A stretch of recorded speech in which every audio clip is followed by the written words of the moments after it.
Morning, everybody. Happy Wednesday. Glad to see you. Thank you for tuning in. I don't know what the hell I got all over my shirt. Doesn't really matter because here we are, right? We are all set up and ready to go. My focus today is going to be there's a lot to talk about, right? As always. But I really want to talk about the United States decision to withdraw from the WHO. I want to talk about good morning, Jen Ice. Good morning, Danielle. Good morning, Winn Dixie. I don't know why that did that. I want to switch it, please. Thank you. Um, Good morning, Farah. Good morning, Veronica. Hello, Mary Shaw. How are you? Folks, listen, if you are joining me anywhere other than TikTok, please do me a favor and make sure that you say hello in the chat so that I can say hello back to you. Hello, Iris. Hello, Red Hot Sage. I don't think I saw you yesterday, Red Hot. What's up, Sage? Hello, Marissa. Hello, Rockin' Nana. Hello, Sunflower Fish and Melinda and Blessed and Grateful and Sharon. Hello, Charles. Good to see you. Hello, everybody. Good morning, Artep. Good morning, Ebriz. Yeah, you were here? Okay, girl, don't ask me. Hey, Chris, how are you? Good morning, Mohammed OS. What's up, Winn Dixie? I think I said hi to you already, right? Probably so. What's up, Tech Lady? Hey, Jamie. So listen, I want to talk a lot today about RFK Jr. and this final withdrawal from WHO. I want to talk about that. Hello, Wendy. Good morning, Occupation Media. I think that those things are really important. And while we do that, I also want to reflect back on the CDC. Hello, JS. And I want to reflect back to the CDC, the former CDC director's testimony in front of Congress. Good morning, Witch. How are you? What's up, Occupation Media? I think I said hello, maybe not. What's up, Sage? Hey, David. Good to see you as well. Thank you all for requesting for balance and boost. I appreciate that. Hey, Dilgrave. Yep, fair. Appreciate it. Good morning, Tara. Good morning, Blue Honey Pot. Good morning, Ada. There's been a lot of conversation around this. What's up, Judo? And I popped into a couple of lives today and saw people's thoughts about this. And you ready for a nap, girl? Girl, you're ready for a nap? Yeah, I've been ready. Good morning, Colleen. Good morning, Timmy Ratliff. Good to see you. Hello, everybody. What's up, Lise? Hello, Willow. So listen, good morning, Penny GF. I saw you as well. Pop in here. Where is my, hold on, y'all. Oh, I left it over there. One sec. One sec. I'm like, I'm looking for stuff and can't find what I'm looking for. All right, I do. I'm gonna remove this just because it's getting on my nerves. Well, let me try this. Is that better? Do I like that better? Maybe I like that better. There we go. I like that better. You're like Mila, ready for a snack? When ain't that girl ready for a snack? Hey Cheryl, good to see you. I'm good, Noor. I'm good. Keep Halleck, Noor. Yeah, what a year we've had in the first 28 days of the year, right? Yeah, it's definitely been a lot. So good morning, Cheryl. Good morning, Wendy. Good morning, Black Queen. Good to see you. What's up, Rob? All right, people. What's up, Lanny for Humanity? Good morning. I think I said hi to Mary Shaw. Maybe I didn't. Hello, Hill. How are you? One of the questions that I really wanted to know, because I saw people arguing today about whether or not they believed it was a good thing for us to pull out of the WHO, the World Health Organization. And the first thing that comes to mind for me, okay, Iris, I think the first thing that comes to mind with this discussion is whether or not you're a conspiracy theorist. Are you someone that's into conspiracy theories? What's up, Amy? Good morning. Because if you are, you're probably not going to believe anything that I say. Thanks. Thanks, Vanetta. Appreciate it. Oh my gosh, Nora turned 3 today. Happy birthday, Nora. Good morning, Deanne Hall. Good morning, Auntie Tinker. We love that she's turning 3 today. Mila turns 5 next week. Can y'all believe that? I can't. But I think that's the first question that I want to ask people that want to have a conversation with me about withdrawing from the World Health Organization. And is, are you a conspiracy theorist? Do you believe that there's some crazy left wing conspiracy, like global cabal eating children, and like is this what you think? Hey Paula, love you, mean it. Because if so, that's probably like, it's not going to be helpful to have this conversation with you, right? um Right, Cheryl, 100%. 100. So Cheryl says over here on TikTok, Cheryl said they don't understand the importance of the World Health Organization and how connected we really are to everyone. And I think that second part of that sentence is spot on. I really don't believe that people, Americans we tend to be such selfish, such self oriented people that we don't realize the connection that we have to absolutely everyone globally. Good morning, Cam. Hey, Dax. And the connection that they have to us, how it all does work together, and the health of countries in Africa, the health of the EU, the health of people in India and China and Japan. It has a direct impact on the United States of America. And I don't know why people think that it does not, because it 100% does. Hey, Carl, how are you? And so I have a couple of things. So I've already decided, you guys, I know today is my therapy day. I'm not going to have therapy today. There's no way possible I can be on here for 1 hour. There's just no way possible. With school schedules being 2 hours delayed today, my whole life is 2 hours delayed today. What's up, Conchita? Good morning, Scott. And I just feel like it's really prudent to take some time and dig in a little bit. And there's testimony that I want you all to hear. I want you all to hear testimony, not just about, not just from RFK Jr. himself back in September, but I also want you to hear testimony from the former director of the CDC. Because and let me ask this question. How many of you were not on the live with me when we listened to testimony from the former CDC director? If you weren't with me when we listened to her testimony, do me a favor and put a 1 in the chat.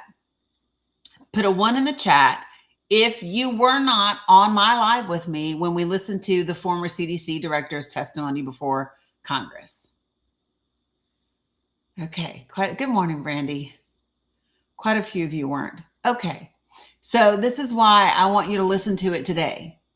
Okay, and I don't know, listen, y'all, I don't know why I feel the way I feel right now in this moment, but I feel lots of stuff. Hey, Brenda. And I think, I really don't know why, but anyway. Okay, so I'm going to play it for you today, but I'm also going to play, part of RFK stuff. Good morning, Mom. Because it's important. Okay. The first thing that I want to say is that I believe in medicine and science. I just do. I think that we as a society benefit from listening to experts. And it doesn't mean that experts always get it right.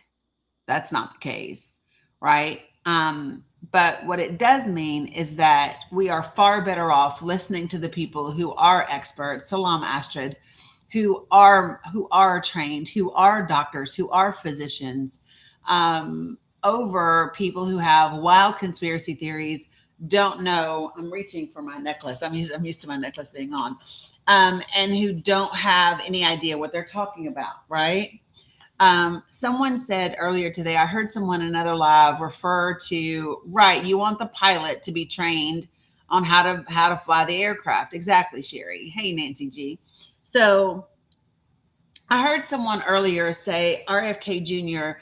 is not just anybody, that he's rich and powerful. And I want you all to understand a couple of things. Is rich and powerful does not mean smart. Can I say that again? Rich and powerful does not mean smart. It does not mean intelligent. It does not mean accurate. it certainly doesn't indicate integrity. Rich and powerful typically refers to privilege and genealogy. Okay?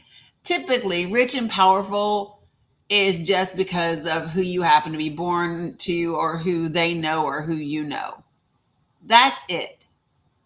And, when people say he has the Kennedy name, he does, but even the Kennedys don't claim him.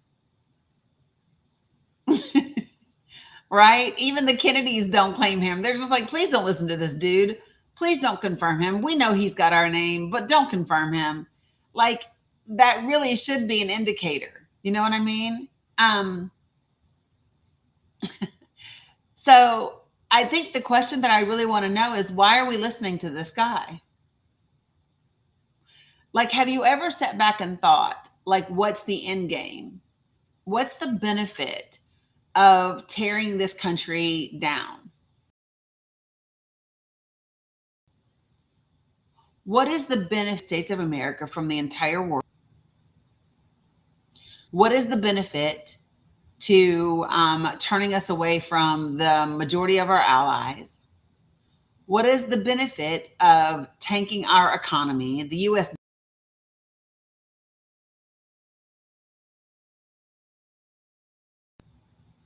Good morning, Carrie. Good morning, Greg. There's just a lot that you just go, what are we doing? Because if you're being honest, you know that this is not America first, right? You absolutely 100% know that this is not. Yeah, no, I didn't, Juno. Appreciate that, Nini. No, I didn't. So Judo is asking me, did I hear that ICE used an LRAD system last night? No, I didn't. Oh,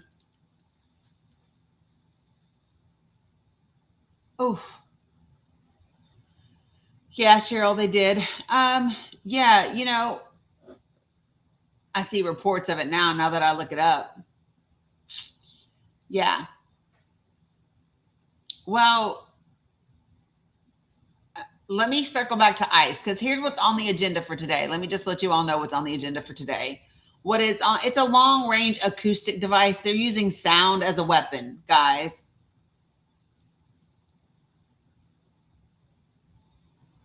Yeah, it's where you can use sound as a weapon. Okay, but so here are the two things that I definitely want to talk about. I want to talk about who today, the withdrawal from who, right? Which is RFK Jr. Why are we listening to this dude? Which also leads me to the CDC, which also leads me to vaccinations, which also leads me to measles, the American Academy of Pediatrics.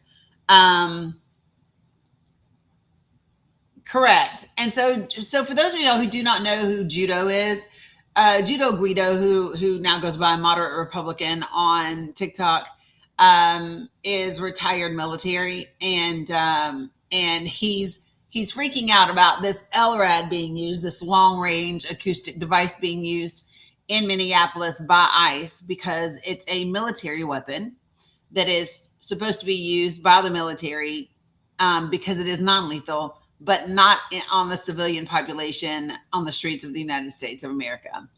And so he's like going, holy shit, how in the world? Chris Phoenix is saying they can cause pain, dizziness, or hearing damage if the high volume deterrent tone is used. Yes. Agreed, Kate. That's the whole thing that he shouldn't be listened to. Alaikum salam, Mo.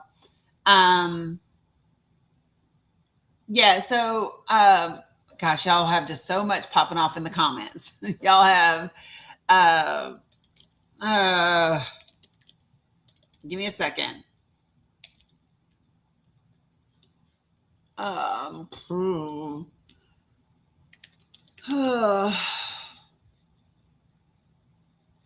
So, all right. So I want to, it's okay. It's okay, Judo. No worries. Okay, so let me just, because I do want to get to ice. I just didn't want to start with ice because when we start with ice, we don't get anywhere else. When we start with ice, we get to ice, we get to civil rights, we get to the Constitution, we get to racism, we get to, but it's literally like when we start with ice, we don't get anywhere else because there's so much to be discussed about it, right? And I hear you, and it's important, and we're going to get there. But I wanted to start with the who first, and I wanted to start with RFK Jr. first. Also, and I'm just going to be really frank, one of the reasons why is because we talk about ICE quite a bit and it's relevant. And I think that people are missing just how significant what RFK Jr. is doing to the Health and Human Services Administration is and what that means. To what Carol is saying in the comments, when Carol is saying the Ecuadorian Minister of Foreign Affairs said that USA single is just saying, so listen, I want us to be careful with the verbiage that we use. So when we say they tried to invade the consulate, here's what it says. It says the Ecuadorian Ministry of Foreign Affairs said on Tuesday that a U.S. Immigration and Customs Enforcement officer attempted to enter the South American nation's consulate in Minneapolis. They wrote on X that the officer attempted to gain entry into the facility at around 11 a.m. Central Standard Time, and that consulate officials immediately prevented the officer from entering, thereby ensuring the protection, quote, ensuring the protection of Ecuadorians who were at the headquarters at that moment and activating the emergency protocols issued by the Ministry of Foreign Affairs and Human Mobility. So I want to just be clear. According to this report, I'm reading from The Hill, it says that one ICE agent attempted to enter the consulate. Not that, they tried to storm it or overtake it. And this is why I think it's just, for me, it's really important. If there is room to de-escalate and be accurate, I want to de-escalate and be accurate, right? So if it in fact is accurate that it was only one ICE agent that attempted to go into the consulate, then that's what I want us to say. I don't want us to say that ICE, as in a whole body, attempted to invade the consulate, the consulate. I just don't want to do that. I want to be accurate, because I think there's so much that you can't de-escalate, right? You can't de-escalate when the president of the United States says, well, you just can't come there carrying a gun. Like, there's no way to de-escalate the president of the United States saying you don't have the right to your Second Amendment if you show up at a protest. Because he said that yesterday. I will play the clip for you. Like, I can't de-escalate those words. If you have ever had a concern about your federal government dictating whether or not you can have access to, and so that's my point, Diane. We don't know why. He was immediately stopped according to this report. Okay. Yeah. So when I'm reading, and I don't know what I don't know what your sources were, but when I look at BBC and when I look at The Hill and when I look at Reuters, all three of them say the government of Ecuador has condemned what it described as an attempt by a U.S. federal immigration agent, right? So that was singular, according to BBC. Reuters says a U.S. immigration and customs enforcement agent, so singular. So from these three reports, Reuters, BBC, and The Hill, all of them say it was a single ICE officer that attempted to enter the Ecuadorian consulate in Minneapolis. For what reason, I don't know. What I know is that they were stopped by the consulate officers, and it triggered their emergency things. So, again, this is why, I said consulate, right? So this is why this is the thing that is really important, folks. When it is possible to be accurate. I missed all you guys. Hey, Jen, how are you? Hey, Yaya, what's up, Irvet? When it is possible to be accurate and in being accurate, de-escalate, I really think it's important that we do that. There are too many things that you can't de-escalate. There are too many things that are valid and are concerning and are alarming. So I think when there's the ability to disalarm people, it's important to do that. Good morning, Taryn. Yeah, I'm gonna play the clip for you in just a minute, Red Hot. Good morning, Tiffany. Yeah, no worries, Carol. And I'm gonna try to get situated to where I can tolerate sitting here, but give me 1 second. So,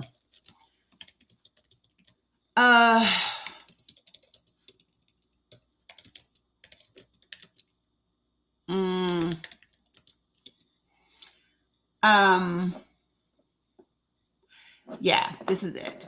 So, so this was a video that happened yesterday, and I love PBS News.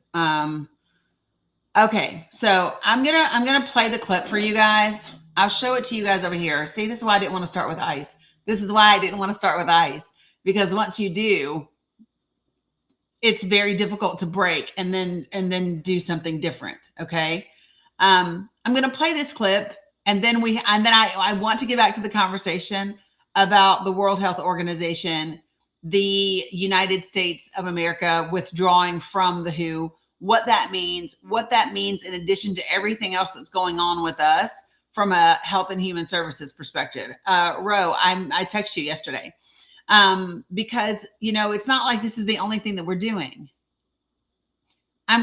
When I go through this and I play this clip for you from the former CDC director's hearing before Congress back in the fall, you're going to hear them say that I'm going to use their terminology.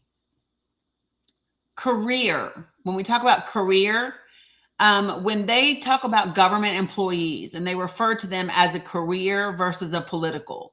So when they talk about a political, that is a political appointee who isn't a career expert in that industry. Like, this is not their regular job. This is not the thing that they've done their entire lives.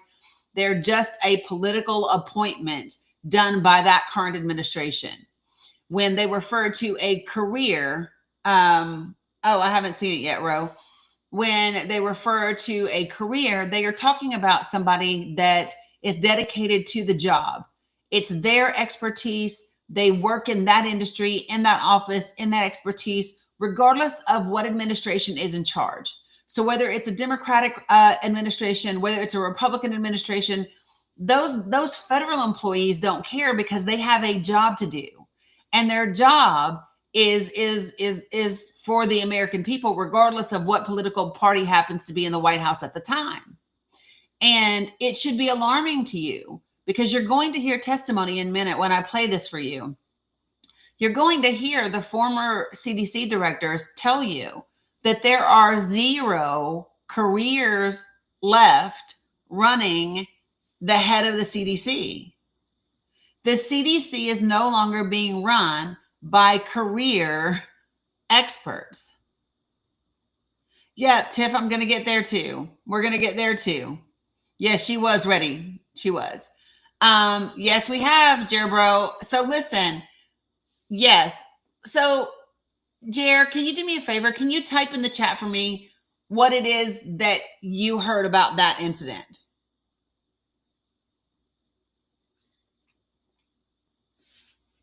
So when they tell you that the people leading the CDC are now political appointees, that's crazy. Yeah. So Jer, it was one ICE agent, one. And according to Reuters, the BBC, and The Hill, it was one ICE agent. And he was stopped at the gate, and nobody really knows. No other details have been provided.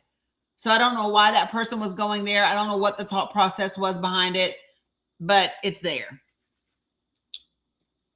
I have no idea. And so y'all know me. I'm not going to speculate. I don't know whether they needed to use the bathroom or whether they thought they were going to be Bruce Willis. I don't know. And all I know is it's important for us to say it was one ICE agent, and that be that, rather than make it into something alarming. You know what I mean? Or brazen. There's already enough really brazen, alarming things happening, right? So, okay, so let me get to this. Which one is this? That's RFK Jr. Okay, so I'm going to play this clip yesterday from the President of the United States, and I think it's important to use that verbiage. So for those of you all who have been with me for a while and you hear me talking about this point, one of the things that is really important when we talk about the things that are of national significance to the people, okay?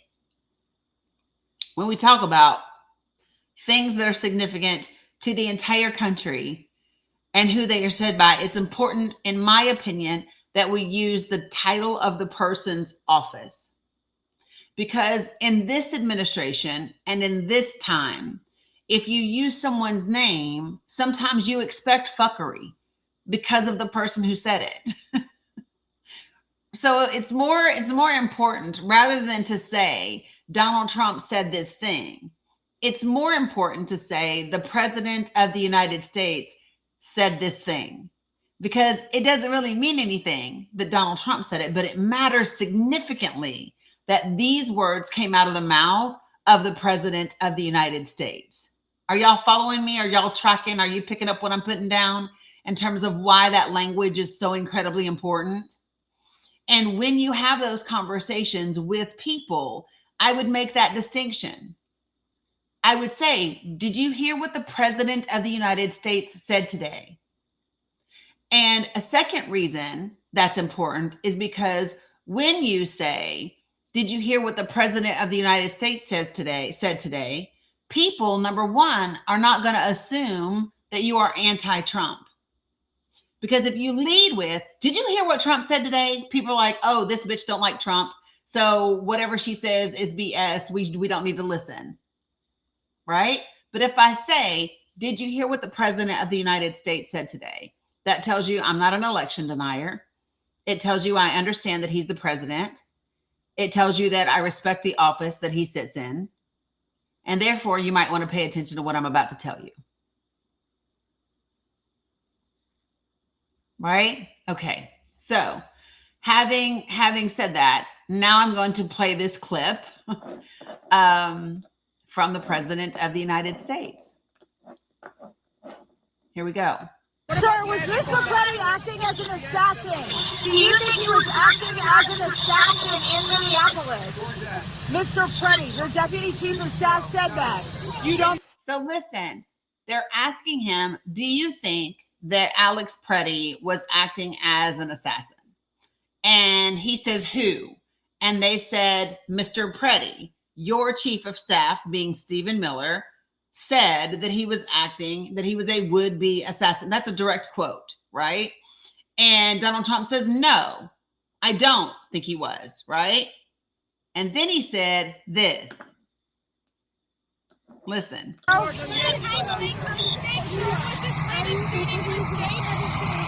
that being said, you can't have guns. You can't walk in with guns. What about the Second Amendment? That being said, you can't have guns. You can't just walk in with guns. That's what he said. This is the President of the United States. Okay? This is not, listen. What about the Second Amendment? You can't walk in with guns. You can't do that. But it's just a very unfortunate incident. What about the Second Amendment, sir? Yes. We'll work something out. Second Amendment, sir. Hey, What about the Second Amendment, sir? But what about the Second Amendment, sir? Hey, Kayla. Good morning, Fran. Hey, Pintintin. So I want you all. So for me, this is a conversation that I would love to have with someone that considered themselves to be a Republican, for someone that considered themselves to be a Trump supporter. Good morning, Gloria, right? Because this is important. This is important. I have never heard a Democratic president stand in front of the press and say, you cannot carry a weapon into a protest. Hey, Figueroa, right? You can't come in with guns. I've never heard that from that. from a Democratic president, but I'm hearing it from the current president of the United States. Salam, Abdul. So, hey, Ethan, good morning. And matter of fact, I think I saw a Facebook message from you, and I don't know, you just need to text me, bro. Hello, Anissa.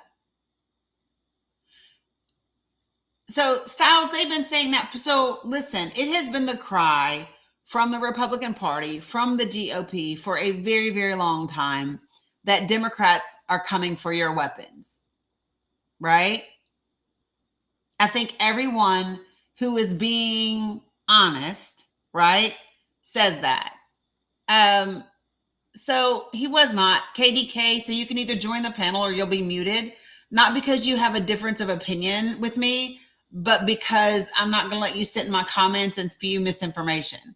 So you can either join the panel or you'll be muted and booted. Just take your pick.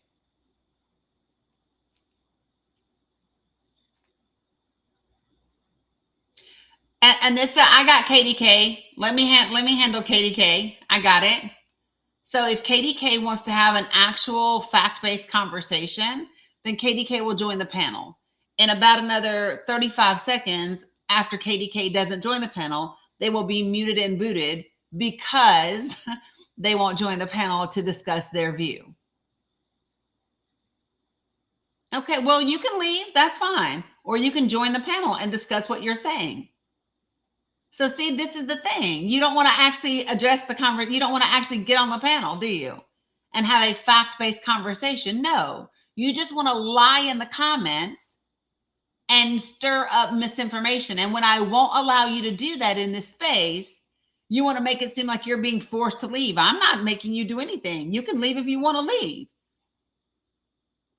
But what I'm not going to let you do is just sit up here and lie in the comments and spew a bunch of misinformation. No, you don't get to do that. Be a grown, responsible adult, get on the panel and discuss the facts, or leave.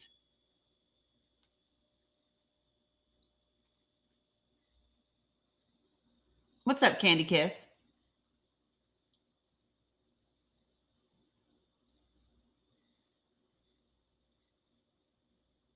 Right. It don't matter to me who you are.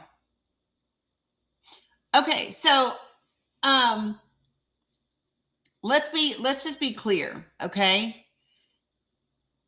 Every single person should be alarmed that the president of the United States has just said out of his own mouth that you cannot have your constitutional right to bear arms.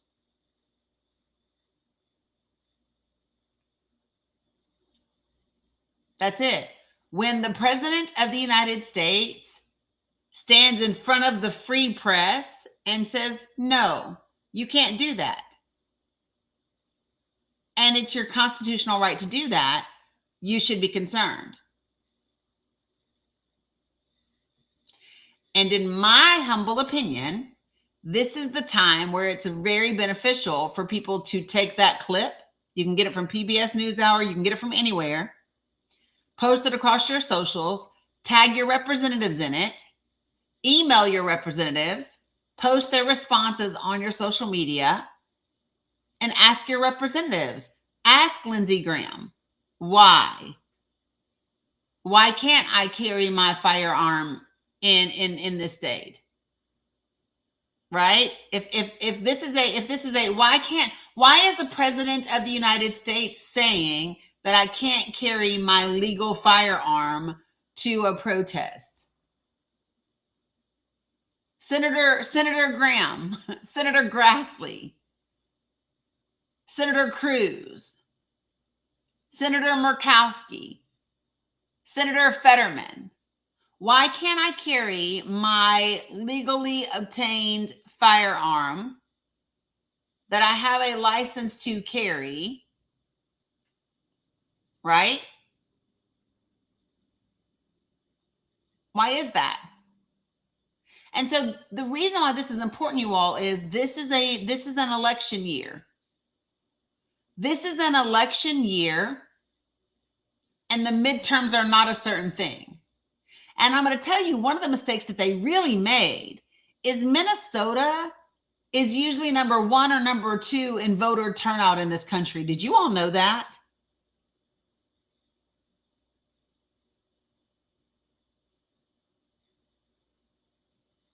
So, Michelle, that's actually that. So, when you say most states have laws against it, most states have laws against what?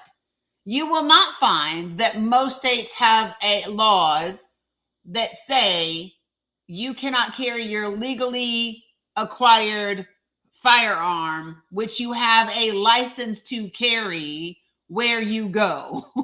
No, ma'am. No, you won't find that. And Minnesota is an open carry state. So, Tara, so let me just share this with you. If you don't ever get answers from your representatives, that needs to be the next thing that you let everyone know. So, if you never get an answer from your representative, I would be writing that in a letter to the editor and putting it in my local paper and in my state paper and I'd be putting it out on the internet. I email my representative and I'm always ignored. And I would tag a bunch of people in it. Apply pressure. They will ignore you if you allow them to be ignored. If you allow them to ignore you, right? But this is one of the things that I say to folks, right? Is you want to get your representative's attention, put them on blast. And I hate that it has to be that way.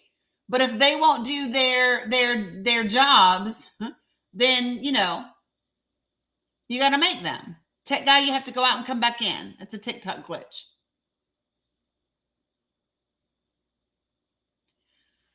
So, again, and let me just be clear about something. States cannot make a law that violates federal law. You know that, right? So a state cannot make a law that violates federal law.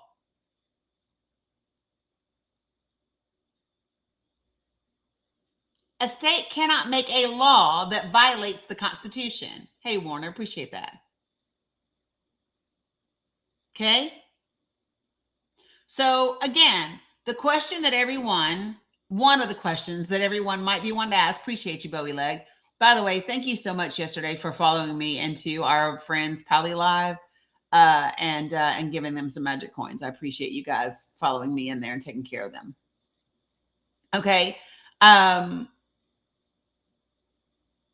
So Shellback, show me a federal law that says the devil's lettuce is illegal.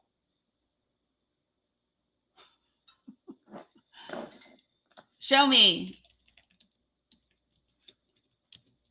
And they didn't make regular devil's lettuce legal. They made it medicinal.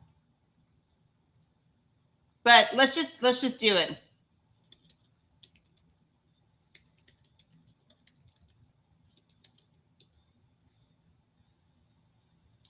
So under federal law, let me give it to you. Under federal law, the devil's lettuce, which has greater than 0.3% THC, is classified as Scheduled 1 under the controlled of 1970, right? And so when a state makes it legal, it's different. It's of a different kind. And so you might want to take a look at the difference between the state and federal laws about that.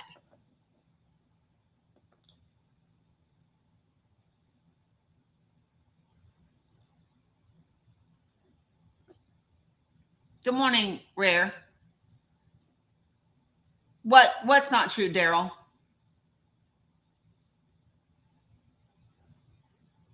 So, like, federal law is, hold on, you guys. Hold on. No, so listen. So No. So listen, let me just be clear. So there's a great little, so let me just give you a little bit of a distinction. Hold on, Edify. No, state laws do not override federal law. That's why we're in the United States of America.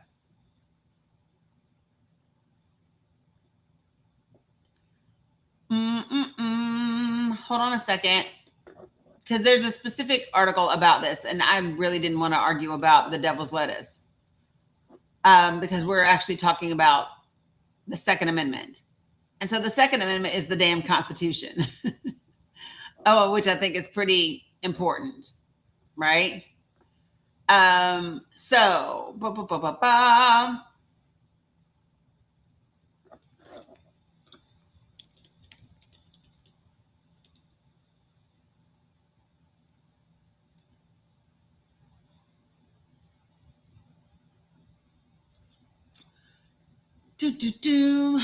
Good morning, Patsy. Good morning, Frida.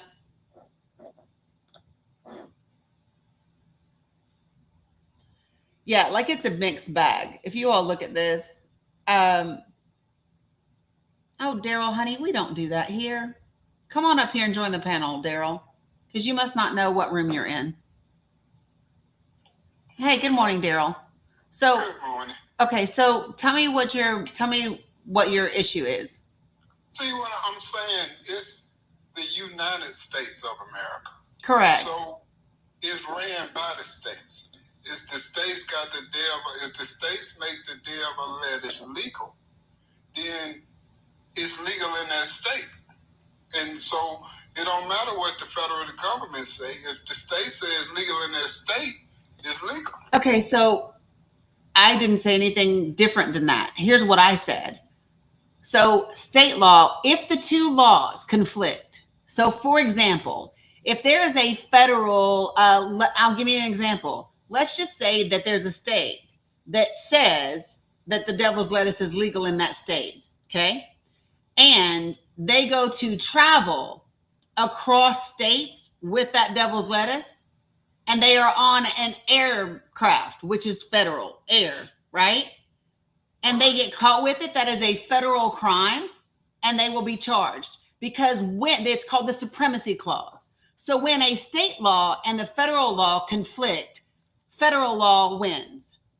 So while it can be legal in your state, it does not supersede the federal law.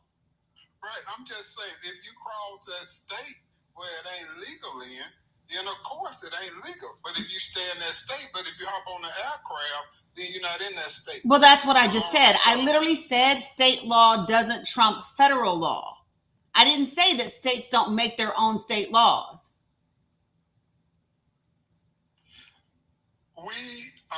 We kind of saying the same thing, but it's just one thing that's different. Only thing I'm saying is this: the state can make the devil lettuce legal, and there's nothing that federal law can do about it. But if you leave that state and go to another state where it ain't legal, then that's that state making it unlegal. So let me be clear. You're right and wrong at the same time, and I'm going to explain why. If the federal government wanted to come into a state and prosecute people federally for the devil's law, under federal law, they could do that. Those people could not be prosecuted under state law by your state law enforcement. But if the federal government said, you know what, fuck it, we're going to go into every state that has legalized the devil's lettuce and we want to apply federal charges, we can do that. And legally they could, but they wouldn't do that because they are respecting the state's rights to make those laws. Okay. So that's the supremacy clause. I got you. I didn't know that they can supersede the state like that.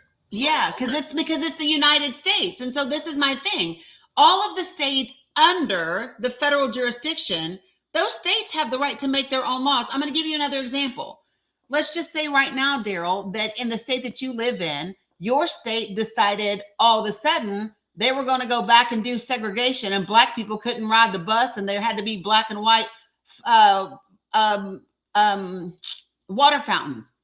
The federal government, even though it would be legal in your state, the federal government could step in and say, absolutely not, because federal law says we don't discriminate like that anymore. And so even though your state might pass that law, the federal government could step in and say, absolutely not. Does that make sense? Yes, it do. Okay, there you go. All right. All right, have a great day. You too. Okay, so now that we all understand the laws, right? The question for the representatives and our members of Congress right now, right, are what do you think about the President of the United States standing and talking to the press yesterday and saying out of his own mouth that you don't get to carry your legally purchased, legally licensed to carry firearms? Please do not put links in here, Headley. Headley, please do not put links in my chat. You literally will hurt my algorithm. So don't do that.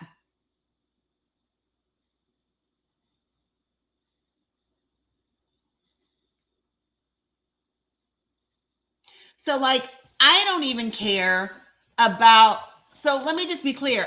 Everybody keeps bringing up Kyle Rittenhouse. Do you want to know why I'm not doing that? Because when you do that, the minute that you bring up Kyle Rittenhouse, you reduce the argument down to a Black Lives Matter, left versus right.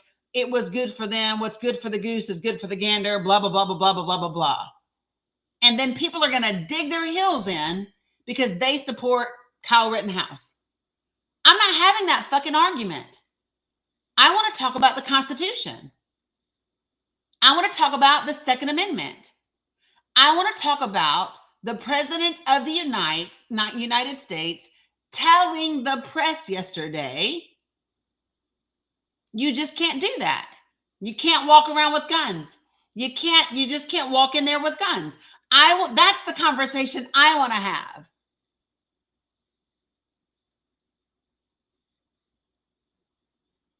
Because this is an open carry state.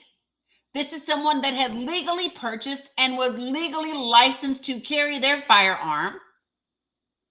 So according to the Constitution of the United States, yes, he can. So I want to know, what do members of Congress think about the President of the United States saying, no, you cannot have, I don't give a fuck if he was referring to church. Mama, it doesn't matter. It's an open carry state, which means I can carry it to the protest and I can carry it to the potty. Do you understand? If I got a piss or if I got a protest, I can carry my legally obtained, licensed firearm to piss and to protest. Yes, ma'am, I can. The Constitution does not make a distinction between those two things.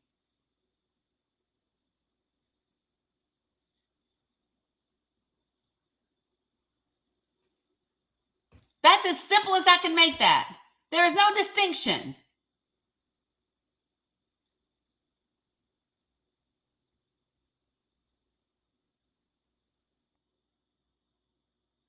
So listen, and you have to understand, and by the way, when he says you can't do that, you just can't walk in there with guns, he's wrong. He's legally wrong in the state of Minnesota. He's legally wrong when it comes to the Constitution. And by the way, I can be peaceful and have a firearm on my hip. Matter of fact, having a firearm on my hip might make a lot of other people be peaceful around me. Who knows?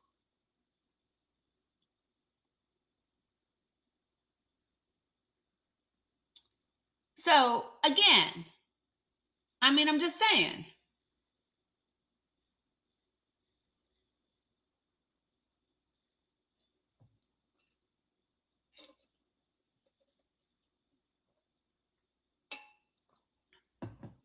Good morning, Mr. Barrios. Buenos dias, my friend. So For the folks who just got in here and you didn't hear it, this is the current president of the United States getting ready to board his aircraft yesterday, literally telling people they are not entitled to their Second Amendment rights. Listen. Do you think he was acting as an assassin in Minneapolis?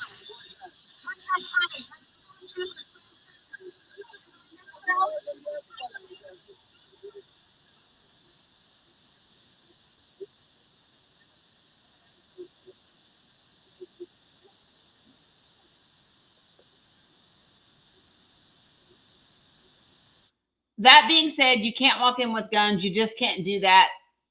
It's an unfortunate incident, but you just can't do that.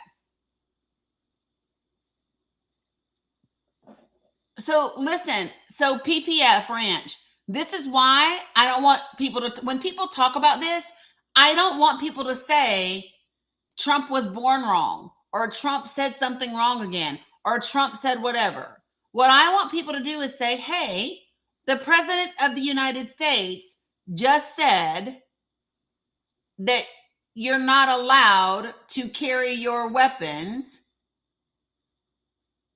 while addressing the government, while walking around peacefully, while helping your neighbor who has been physically assaulted by someone.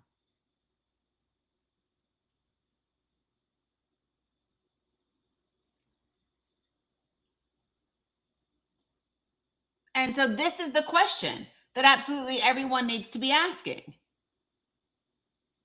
And you want to be asking your members of Congress, every single person, especially those that are up for re-election. Yes, Hot Wax, I said peacefully. When you are holding your camera in one hand and you've got your other hand up and empty, that would be peaceful.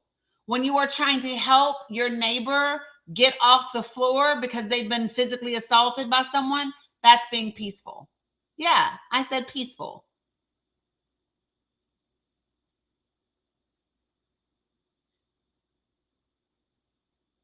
So, Michelle, what I would recommend is that you do more than just an AI overview.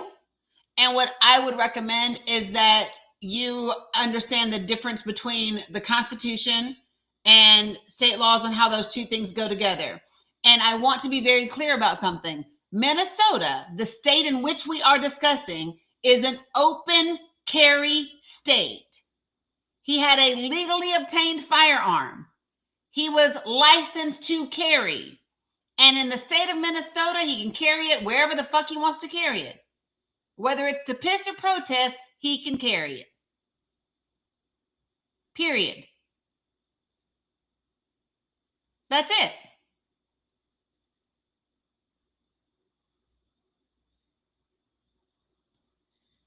So, end of story. That's all there is to it.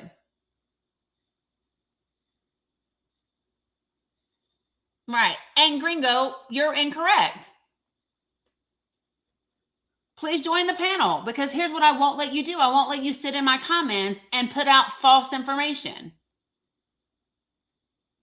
It was on his hip, Anissa, in his holster, which he never went for.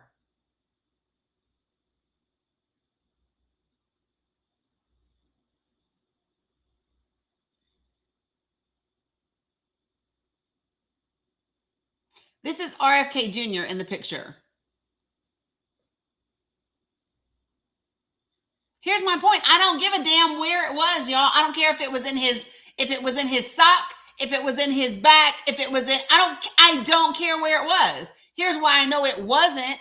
Where it wasn't was in his hand. That's what I can tell you. Where it wasn't was in his hand. Where it wasn't was being pointed at someone else. I can tell you that.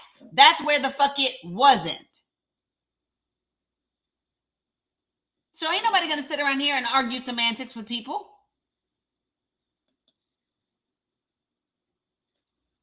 That's it.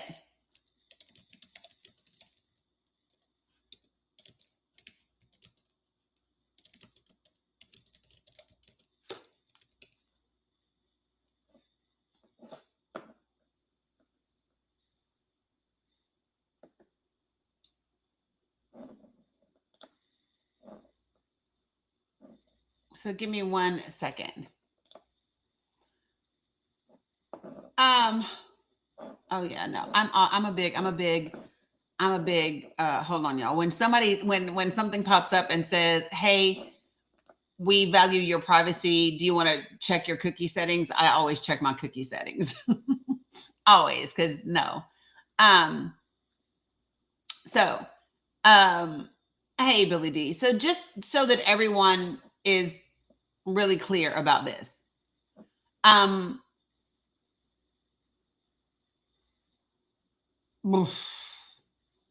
can't. I gotta just check.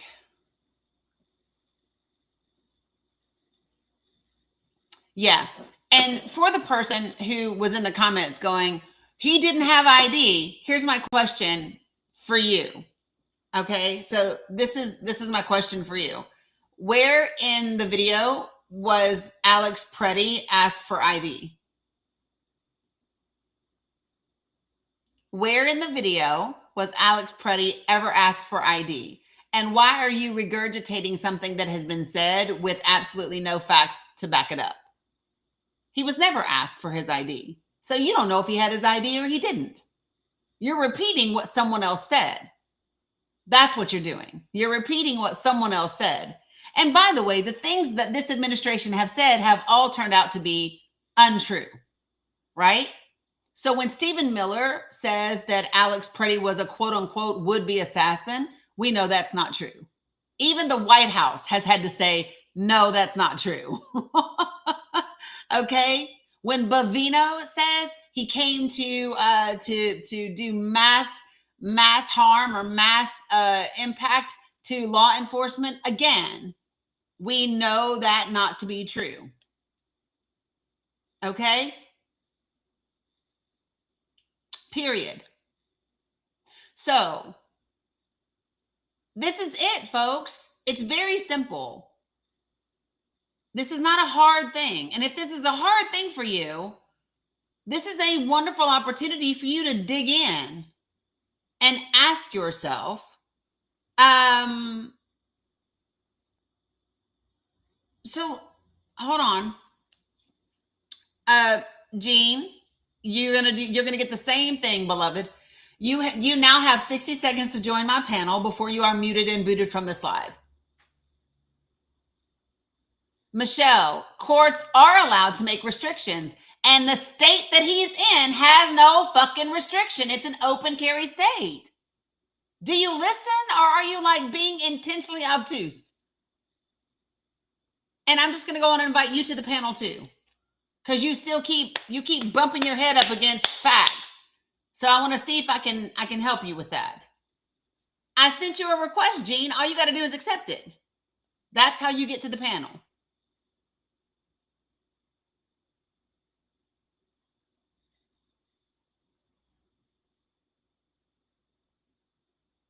Mr. Barrio, stop it. Jean, I saw you follow me. Why you follow? What you mean you don't see it? Hit the little blue and pink people down at the bottom of your phone. That's all you gotta do. Hit the little blue and pink people at the bottom of your phone.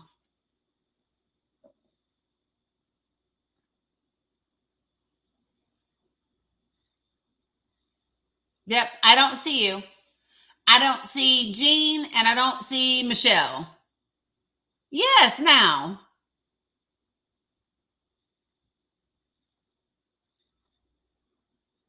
Michelle, where are you? I sent you an invitation too.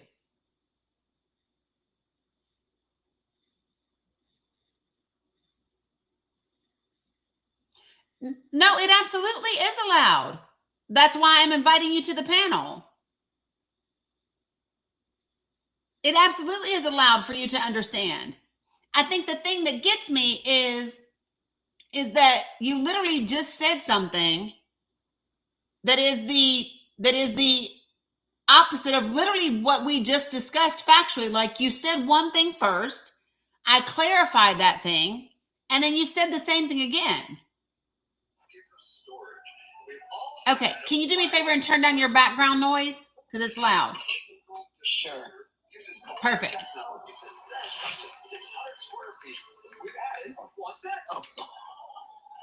Good morning, Tommy.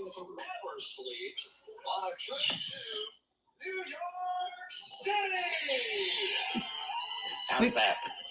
It's still fairly loud. Okay, let me go in here. Okay. Is that better?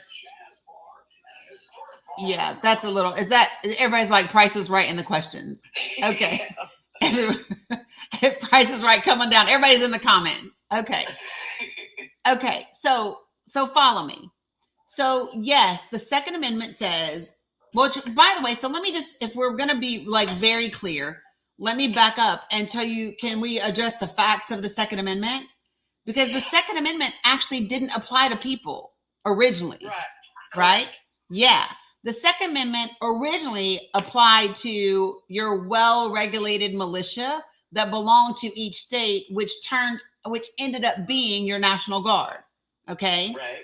But then years ago, thanks to the NRA and a lot of lobbying and a lot of this and a lot of that, the Supreme Court expanded the interpretation of that law. Okay. So that it then applied to people. Okay. Now, can states make their own pew-pew laws? Of course they can. Yes. Many state. So if I legally purchase my firearm and I have got a license to carry, whether that's concealed carry or open carry or whatever, Mr. Barrios, behave. If I have that, then in the state of Minnesota, come on, y'all. In the state of Minnesota, I can take it with me wherever I go. Whether I'm going to a protest or whether I'm going to go pee, I have a license to carry, and I'm here and I'm carrying it in Minnesota. Does that make sense? Chris Phoenix, I'm wrong in what way? Please tell me.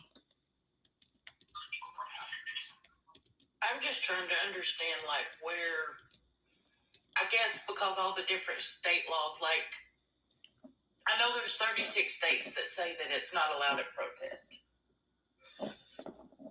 But where I'm confused is, where does that differ from federal law?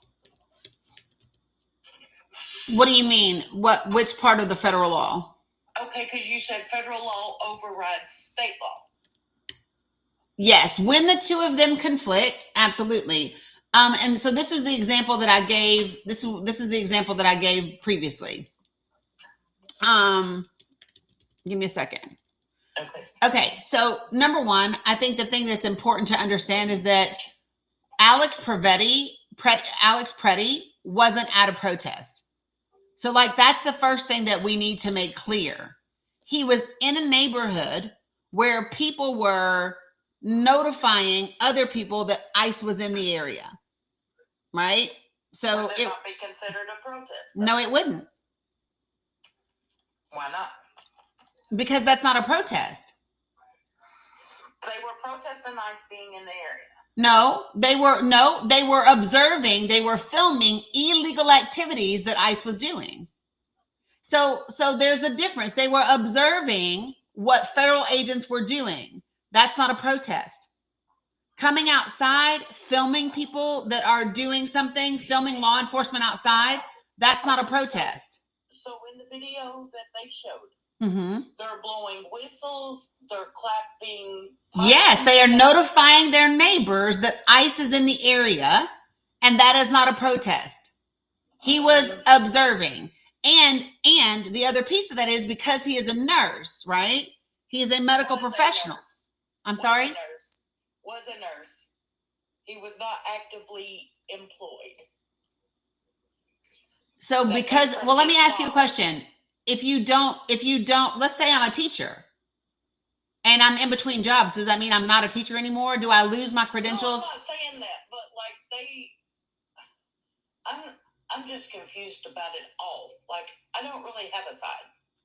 Okay, well, let me just back up. He is a licensed healthcare professional. Correct. Right. So he's a nurse. Whether he's employed as a nurse at the time or not, he is certified as a nurse. And he has additional certifications as a critical care nurse. Because he was employed in ICU. Right. Okay. So that means this is a well-trained medical professional out observing the neighborhood where people could be harmed and be able to help. And he's filming illegal activities at the time. Okay. So when he's there and he's filming and he sees a woman be pushed to the ground by an ICE agent, and he steps in to help her up, and he is bear sprayed in his face, which is the second thing that happens. He's pepper sprayed in his face. He has his hand, he has his phone in this hand. He has his hand up blocking it coming into his face. That's it. From that moment on, he never pulls. I'm not saying that it was. I mean that in any way the ICE agents and some of y'all in the comments. This is why we have because somebody like me that's trying to figure out what's right and what's not right. I'm not saying by any chance that he wasn't murdered. I'm not saying that. But y'all are so cruel in these comments. I'm here to learn. But Banana, don't say she's not trying. You don't get to tell people if they're not trying. If she wasn't trying, she wouldn't be on the panel. Exactly. Period. And so let me be very, very fucking clear here in this space, y'all. If you've never ever been in my lives, there are 4 guidelines in this live. 1, be respectful. 2, don't use any slurs. 3, don't spam my comments. And 4, don't type in all caps. And for the person in the comments who said it's not our responsibility to educate her, no, it's not. It's mine. So if you don't want to be here while I educate her, then you can get the fuck out. Because I believe that, and I appreciate it. This is my first time ever meeting you, Dani, and nice to meet you, by the way. Nice to meet you. And I was scrolling through TikTok and ran across you on my For You page. Something told me to go in there. Love that. So I was looking, and some of the things you were saying, yes, I was Googling them. And so that's why I was asking questions. I wasn't trying to be smart. I was actually trying to figure out what's right and what's wrong. Okay, so let's walk through it, okay? Okay. So in different states, so states can have they can have their own legislation that prohibits concealed and open carry at public protests. Some of them can have things that say you can't bring them to parades or funerals or picket lines. They can have all different kinds of distinctions. Okay. In Minnesota, he was not breaking any laws whatsoever. And that's what I find by searching. That's why I guess being from the South, and I'll just tell you, I'm from Tennessee. Girl, I'm from Tennessee. Are you? Yes. Oh my. So you know our laws here are just crazy. Yes, I do. The whole damn state's crazy. And so, yes, I live in Tennessee. And so, like, here, our laws change so frequently. Like, our governor just did that open permit carry thing. Yeah, our governor's an asshole. Yeah, I'm so glad he's leaving. I am, as long as he's not replaced by Marsha Blackburn. I don't think it's going to happen. Because she will be worse. But yeah. I don't think it's going to happen, but I've been wrong before. So. Like when we go into states that don't have laws, which I have seen that Minnesota doesn't really specify any laws. Mm-hmm. So therefore, it's just kind of weird to me because I've been in Tennessee all my life. Bless my heart, I know. But we're just trying. Are you from Northeast? I'm in Middle Tennessee. Middle Tennessee. Okay, so I'm from Northeast Tennessee, the Tri-Cities area. Oh, okay. My mom was Knoxville area. She was born and raised there. Yeah, so you know, people think Tennessee ends at Knoxville. There's a whole other part of the state on the other side of that. Oh yeah. And so it's just, that's why I was like asking questions, because I'm like, this lady makes sense. Yeah. This lady has her facts. So that's why I was asking questions. And sometimes that's like communication to me is somebody can type something and 2 different people can read it. Yes. One person will get it the way it's supposed to be, and the other person will take it out of context because and that's why I don't really like the texting. So that's why and this is my first time ever being on a live, but I love that you came up. This is why I like for people to come up, is because it is very difficult to have meaningful conversations through moments in the chat. It's very difficult. And so I would rather have people come up and have a more extensive, more in-depth conversation, because that's the most beneficial way that we can understand. And so, like, have you ever heard of a website called everytownresearch.org? No. Okay, so Every Town is a website and an organization that is specifically about guns and gun laws everywhere in the country, and they're really great. And so they have like many different. They have like every state is ranked according to their laws. It keeps track of how many pew-pews we have, how many mass shootings we have, like all the different things. And so, like, I'm looking specifically right now on the Minnesota page. And for those of you guys that are watching me on, what's up, Lori? If you are watching me from, let me see, from Facebook or Substack or YouTube, you'll see the screen that I'm sharing. So Minnesota is number 14th in the country for gun laws, same rank as last year. And I'm going to go over what it says. Their gun law strength, there's a composite score. Theirs is 55. Their gun violence rate, right, which is the number of deaths per 100,000 residents, is 9.9. The national, very low. Yes, the national average is 13, right? Right. And it says, and so I'm just going to kind of go over it a little bit. So here's their key policies. Okay. Background check and or purchase permit. So they require a background check for handgun purchases at the point of sale and or for a permit to purchase. Concealed carry permit is required. So if you're going to conceal your firearm in public, you must have a permit to do so. They have another law that is called an extreme risk law. And it says it allows law enforcement and often family members to petition for a court order to temporarily prevent someone in crisis from getting to them, right? Which, and then there's a no shoot first law. And so it does not have a dangerous shoot first law in place. So some states will have it to where if you think you're in danger, you can shoot first and ask questions later. Danger ground states. Something like that. You got it, right? And then they have secure storage and child access prevention required. So it requires that firearms be stored, locked, unloaded, and separate from the ammunition in certain instances. And then there's details. Assault weapons are prohibited in Minnesota. They have auto series or Glock switches are also prohibited. So you can't make them into an automatic weapon. Bump stocks are also prohibited, which, by the way, bump stocks were prohibited everywhere except for until the Trump administration, the first go around, and now we have them back again. So they've got all these other things, but you can go no carry after a violent offense. So if you get a violent offense, you lose your permit to carry. No pew-pews in K through 12 schools. No open carry regulator, which means it regulates how guns may be carried visibly in public, either requiring a permit or else barring open carry altogether. And it says, how is open carry regulated? And it says a permit is required. That's it. That's the only regulation they have. If you're going to open carry, then you have to have your permit. That's the only regulation for it. And then it's got a strong concealed carry authority, which allows officials to bar concealed carry by people who pose a danger. That's it. So when you look at what we're talking about, Alex Preddy was within his rights, period. And the reason why people are asking Donald Trump, what about the Second Amendment, is because this is the president of the United States. And we should be concerned when he makes a blanket statement that says, oh, you can't do that. You just can't carry guns. You just can't show up with a gun. Everyone should be concerned about that because he's the president and this is the Constitution. And right now we have a Congress that's compromised. Right?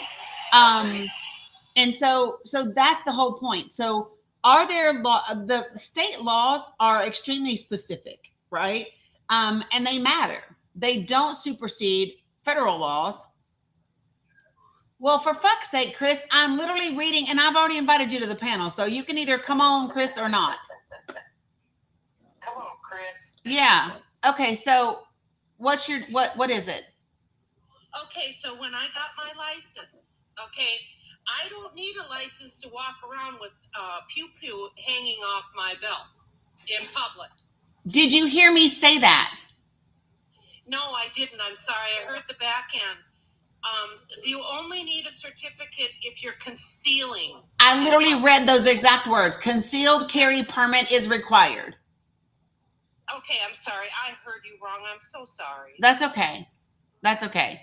This is why I like clarity, and I appreciate the fact that you came up, because I didn't say you had to have a permit for like open carry. What I said, matter of fact, wait a minute, let me tell you what it says. It says permit is required for all firearms, which you got to get a permit to even get the firearm, correct? Yes, everyone, in order to purchase a pew-pew, Mm-hmm. you have to go through a background check. Correct. Literally, to get a license to conceal, it's basically a class on how to use your weapon. And are you in Minnesota? Yes, I am. Great. I'm in Minnesota. Right. So when you read what it says, the open carry regulated, right?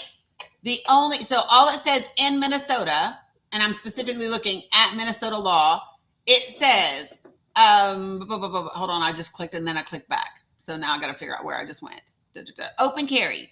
So it says regulates how guns may be carried visibly in public, either requiring a permit or barring open carry altogether. And so it says in Minnesota, you have to have a permit required for all firearms. That's what it says. So you have a permit to carry, yes? And so because you have a permit to carry, that means you can open carry. But you would have to have a different permit in order to conceal carry. You know, I don't remember how the only permit that I needed to get was to conceal. There was no permit needed to carry. Yeah, so it says permit now. So when did you get yours? Oh, 10 years ago? Yeah, so laws have probably changed in the last 10 years. Minnesota has passed a lot of new legislation. Oh, I'm going to go down there and try and renew it then. Yeah, you do. So like it also says for concealed carry permits in Minnesota, the state requires training, and it also requires, like, in the training that the state makes you do, you have to actually fire the weapon, right? Oh, honey, I've been through that class. It's a one-day class, and a 2-year-old can Yep. pass it. Yep. And so that's my thing. And so this is why everyone should stay kind of up to date, because legislation, like Michelle was saying, laws are changing so fast. They do. And this is why, if you're going to choose to carry a firearm, staying up to date on what your laws are, then it's necessary. Yeah, I'm not discussing Missouri. I'm discussing Minnesota. Thank you very much. There You're was welcome. a reason at the time. Yeah. And I just didn't renew because it's more for in my home. I hear you. I had a situation that occurred, oh my gosh, not quite 10 years ago now, where literally law enforcement recommended to me that I carry. And I'm a disabled veteran, right? So I understand that there are times that reasons that people choose to carry. It's just important that we know that because things are changing so fast, we gotta keep up to date with what they say. I know in Tennessee they change them like every year. Yeah. I mean, guys, listen. It is not uncommon in your state legislature to see 1,000 bills in a session, which is just absolutely crazy. Which is why. So this is one of my bones of contention with legislatures and with Congress, is there's just so much legislating that it's not effective. And so I think that we could do more with less. And I'll say this, like January the 1st, there was 100 new bills that went in effect. Mm-hmm. I know. The media only told you the top 10. Yes. So like there's always laws that are going into effect. usually January the 1st and July the 1st. Always check the websites around those times because they'll sneak a bill in on you in a heartbeat. 100%. And so this is the other thing. This is why I tell people it's really good. Contact your state legislator and say, hey, you need to let me know. And it's difficult. So listen, this is my other thing. So people can agree with me or disagree with me, but here's my honest belief.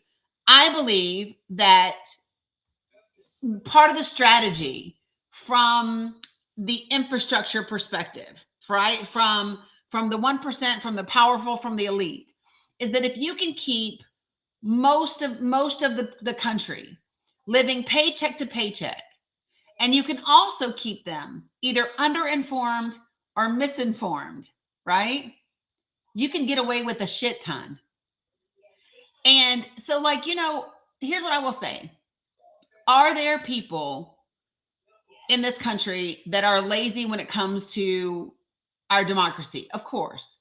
There's also folks that it's really difficult because there is so much all the time. It's really hard when you're trying to take care of your elderly, parent, and you're trying to help out with grandkids, and you're trying to go to work, and you're trying to pay your bills, and you're trying to get your medication, and you're trying to, right? Because there's just so much. They don't make any of it easy for anyone unless they are rich as hell. And so it's hard. Like your bandwidth, you're just exhausted. And then they have made the conversations around politics so draining. People have just checked out. People are like, fuck it. All they want to do is yell and cuss at each other and be mad at each other and name call each other. All they want to do is grandstand, and all they want to do is perform. And I just don't want any part of it. And then they win because people just stay home. People focus on themselves, and then we miss a lot of the things that get put in place that actually hurt us. I just want to answer Christine in the chat. She said, are owners not required to re-up their license or do? Yes, but it's on certain years, depending on what type of permit you have. Like you can get a permit for 5-10 years. Mm-hmm. But laws change during that time. So that permit may need to be updated before it expires. Correct. You got it. You got it. And so that's the part that's really, really, really important, folks. And so everybody kind of stays up on their end. So see, LaMonica said in California, it's every 2 years. It's different everywhere. And this is why it's important for everybody to kind of tap in and say, okay, well, what is it in my state? Right? It would be great if people were notified of these things, but we're not notified. That sounds very confusing, Kat. Yeah, I think in some cases it's meant to be.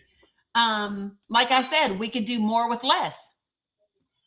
Or imagine somebody moving from state to state, and they're so used to one state, and then find out in the state they moved to, it's a totally different ballgame.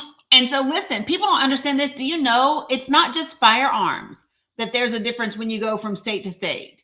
Do you know that in some states you can't have certain types of tasers? So there are different types of tasers and stun guns. So some are muscular, some are neurological and muscular, some are just like, and so depending upon the type of taser / stun gun that it is, different states have different laws as to whether or not you can have those. But people don't know. And so this is why it's just really important. Right. Same thing with mace, pepper spray, all the things. Exactly. So, and so this is why, yes, dear God, Kat, listen, Michelle knows this in Tennessee. Tennesseans don't know anything about no damn state car inspection because Tennessee doesn't have sales tax, like state tax. So because Tennessee doesn't have a state tax, their cars don't get taxed. There's no like, but now so where I'm from in the Tri-Cities, you go across the street, you could be in Virginia. Right. And in Virginia, you do have a state tax and you do have a damn annual inspection and all of that. They tried that here in Middle Tennessee for about a year and it didn't last. Yeah. And so But this is there is a plate registration fee, Megan, but there is no inspection and that sort of thing. It was called MARTA. We had to go through MARTA. Yep. And they would inspect the car, and if it failed, you would have, but it didn't survive very long. They ended up killing it, I think, about 2 years ago. Yeah. So this is the thing for hella Raja. So this is why. So okay. So how many of you guys? Let me just ask this question: how many of you all weren't with me either yesterday or the day before when I read part of the Federalist Papers, Federalist Paper number 1, written by Alexander Hamilton? Me. You weren't in here. Who else wasn't in here? Chris wasn't. You weren't. Okay. So, all right. This part's important, y'all. And don't get me wrong. I need to put a caveat on this. I understand that in many ways, the founding fathers weren't shit. I understand that they, like many other rich white men at the time, owned Black people and thought they were property, and they thought women were second-class citizens. I get that. It also doesn't mean they didn't have an ounce of wisdom and that they didn't have something for us in the things that they wrote. Okay? Those two things can be true at the same time.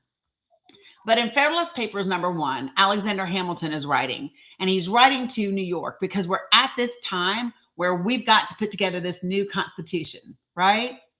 And I get really emotional when I read these words because for me, they are so indicative of where we are in this country and what the struggle has always been for the union that we now live under, okay?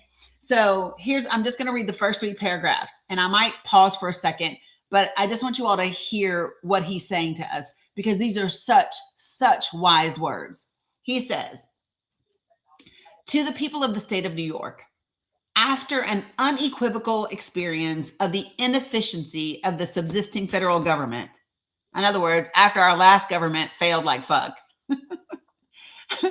you are called upon to deliberate on a new constitution for the United States of America. The subject speaks its own importance. He said, just the fact that you're being told you're going to write a new constitution tells you just how important this is. And he says, we comprehend in its consequences nothing less than the existence of the union. The consequence of this constitution is whether or not our union is going to exist. And he says, the safety and the welfare of the parts of which it's composed, which each of the states, their welfare, their safety, the fate of an empire, in many respects, the most interesting in the world. It has been frequently remarked that it seems to have been reserved to the people of this country by their conduct and example to decide the important question, whether societies of men are really capable or not of establishing good government from reflection and choice, or whether they will forever be destined to depend for their political constitutions on accident and force. If there be any truth in that remark, the crisis at which we are arrived may with propriety be regarded as the era in which the decision is to be made. And a wrong election of the part we shall act may, in this view, deserve to be considered as the general misfortune of mankind. He says, listen, we've got to decide, you all, are we going to create a constitution from reflection and choice? Or are we always going to create the laws in which we live by accident and by power, by force, right?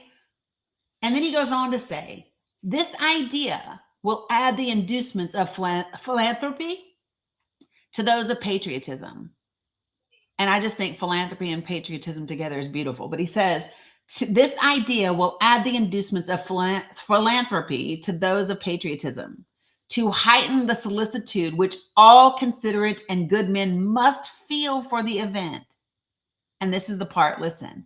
Happy will it be if our choice should be directed by a judicious estimate of our true interests, unperplexed and unbiased by considerations not connected with the public good.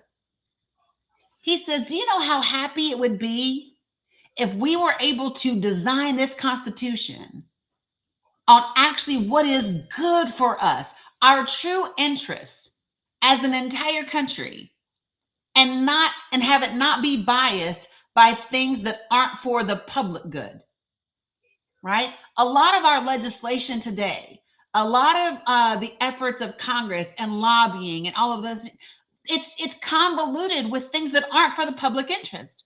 It's not for the public good. It's for corporations. It's for billionaires. It's for multi-zillionaires, right? Centimillionaires. And he says, God, do you know how happy we would be if we would create a constitution that was unperplexed and not biased by anything except what is good for the people?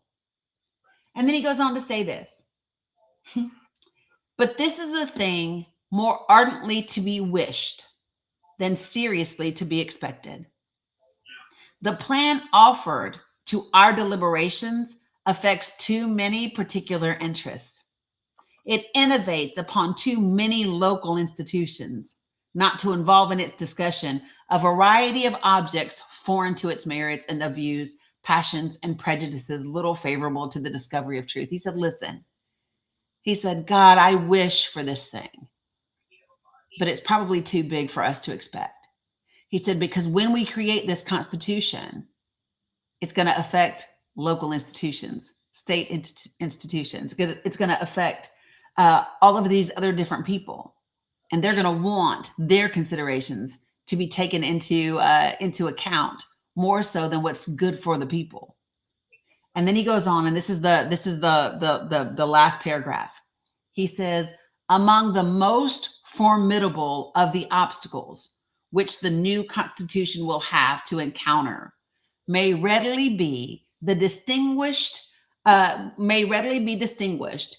obvious interest of a certain class of men in every state to resist all changes which may hazard a diminution of the power.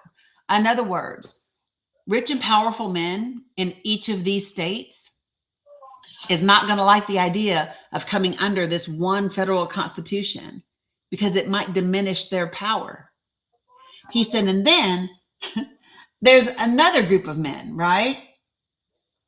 He says that they will have a perverted ambition of this other class of men who will either hope to aggrandize themselves by the confusions of their country, or they will flatter themselves with fairer prospects of elevation from the division of the empire. There are people right now that are elevating themselves based on the division of this country. There are people in states that want their power back rather than because we have forgotten the benefit of being a United States of America. We have forgotten the benefit of this federal government and the necessity of it, to be quite frank. And I think it's just wild to me that Alexander Hamilton, way back then, said this is going to be one of the biggest obstacles we're going to face as a country. He knew. And I think they knew because of what they'd already experienced. They had already learned the lessons. They already understood why we were stronger together. They already understood what was going to be facing us as have y'all ever seen the Hamilton? So the play. So in Hamilton, the play, he says it's easy to, I don't know, he kind of paraphrases, and I'm just going to paraphrase. He said, it's easy to become independent. It's harder to govern. It's harder to lead. It was easy to win our independence. To maintain it, though, to maintain this democracy, to maintain the country that we've created, right? It's crazy. And I've got to get ready to get off. I've got to get some things done, but I just wanted to say, remember, folks, kindness doesn't cost nothing. And some people are so confused on which side to follow. Step out of your comfort zone and help somebody understand. Yep. Because we're more alike than we are different. We are. That's true. We are. That's true. I appreciate you. Go ahead, Michelle. And so, like, that's, like, I was asking questions because, like, I don't claim to know a lot about our government. It's never really been my thing, but there's things that's going on that everybody needs to know. Yep. And so, like Dani Sharon, she comes with facts. She can tell you what she's talking about. So that I respect you. I appreciate you for giving me insight. And I thank the chat for accepting me. And they will. They can be a little rough around the edges, so I get them all together. Oh, hey, you know, it's life. Everybody's not going to like everybody. Right. Well, I appreciate you coming to the panel because a lot of people don't. But when you do, we get to create what we just did just now. And Correct. This for me is the biggest thing ever, right?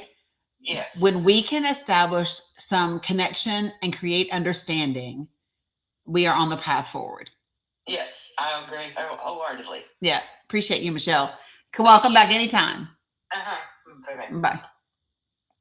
Chris, you let me know if you want to keep hanging out or if you want to drop. Okay. And let me just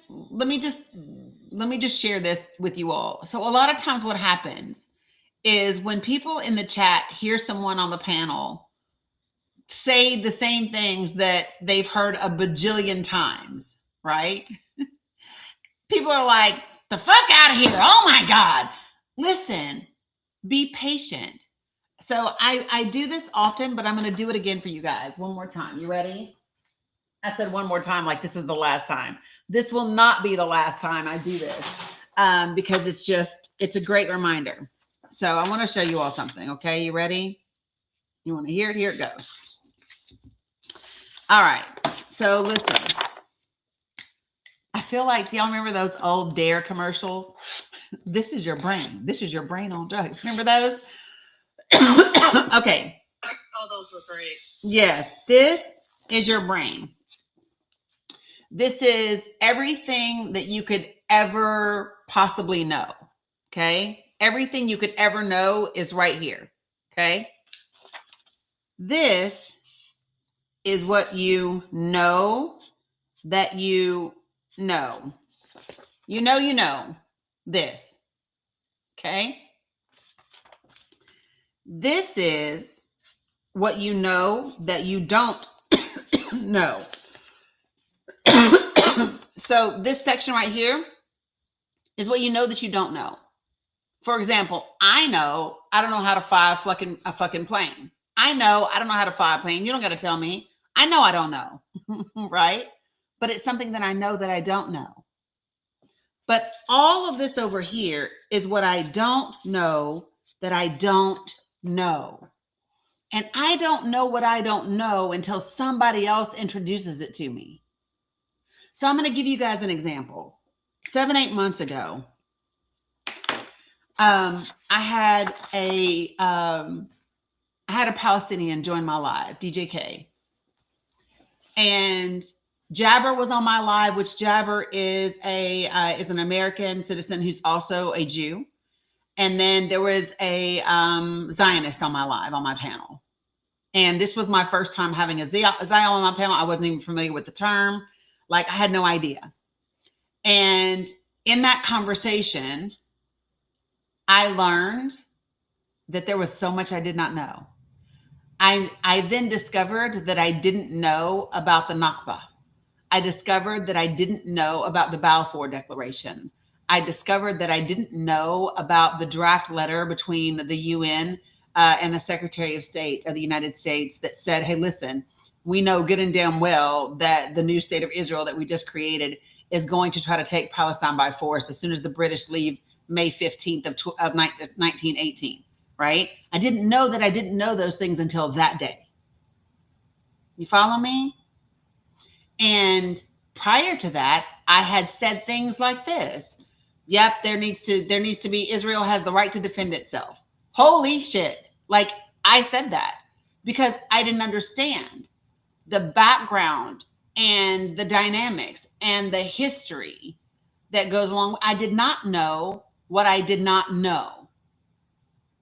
Okay? We were told at the time it's too complicated. Yes. You remember? Yes. Every time. Yes. And this is my thing. It's not complicated. It's actually very simple, right? But I didn't know what I didn't know. And so imagine, I want y'all to just try this for a second. Imagine being a Palestinian listening to me saying Israel has a right to defend itself. Can you imagine? And instead of belittling me or shaming me or cursing me out, they said, hey, here's what you don't know. And it's okay that you didn't know it. We understand that your country doesn't want you to know it. We understand that Israel doesn't want you to know it. We know that, you know what I mean? If anybody, and in the middle of a G side, I need for y'all to understand, these folks are in the middle of a G side and they are still giving us grace to learn what we don't know while it's our country financing their destruction. Good morning, Miguel. You follow me, folks? You know, I'm new to this. I'm an old lady, and I just woke up about a year ago, and holy moly. And then I got my 88-year-old mom and my 94-year-old dad watching one channel their whole life. They are so indoctrinated, and they're finally starting to watch different channels and waking up.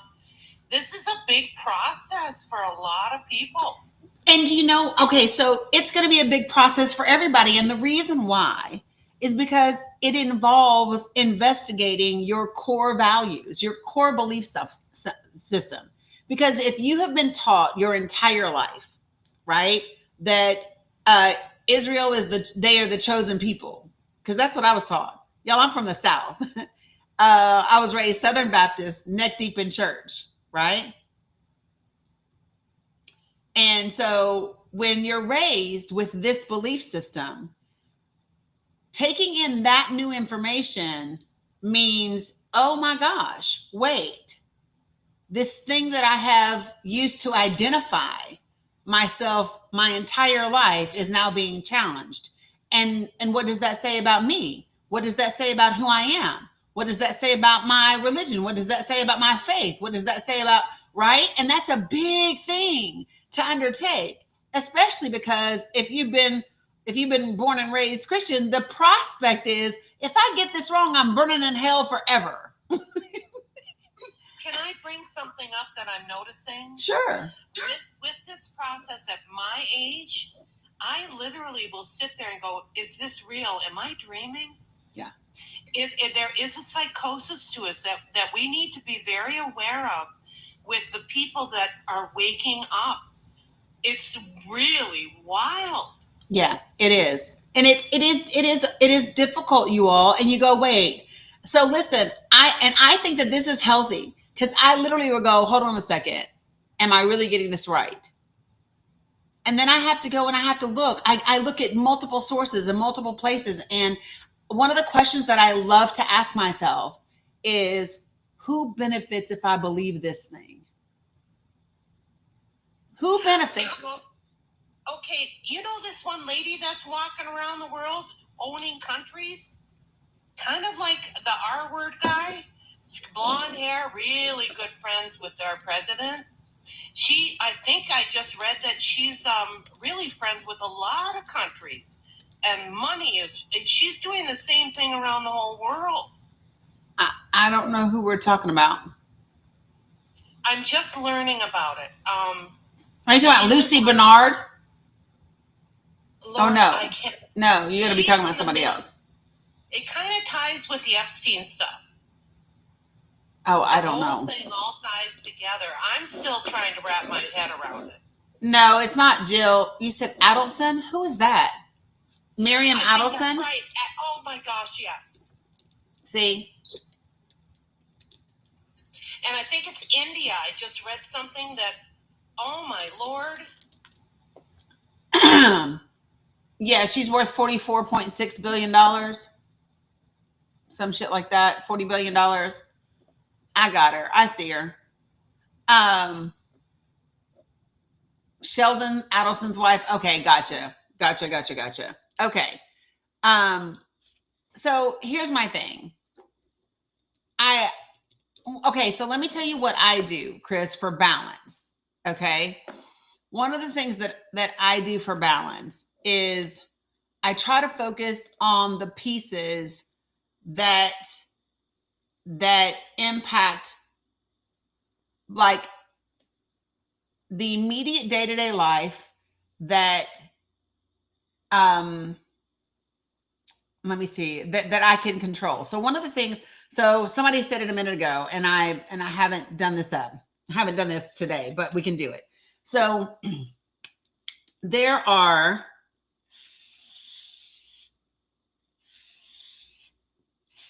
3 circles.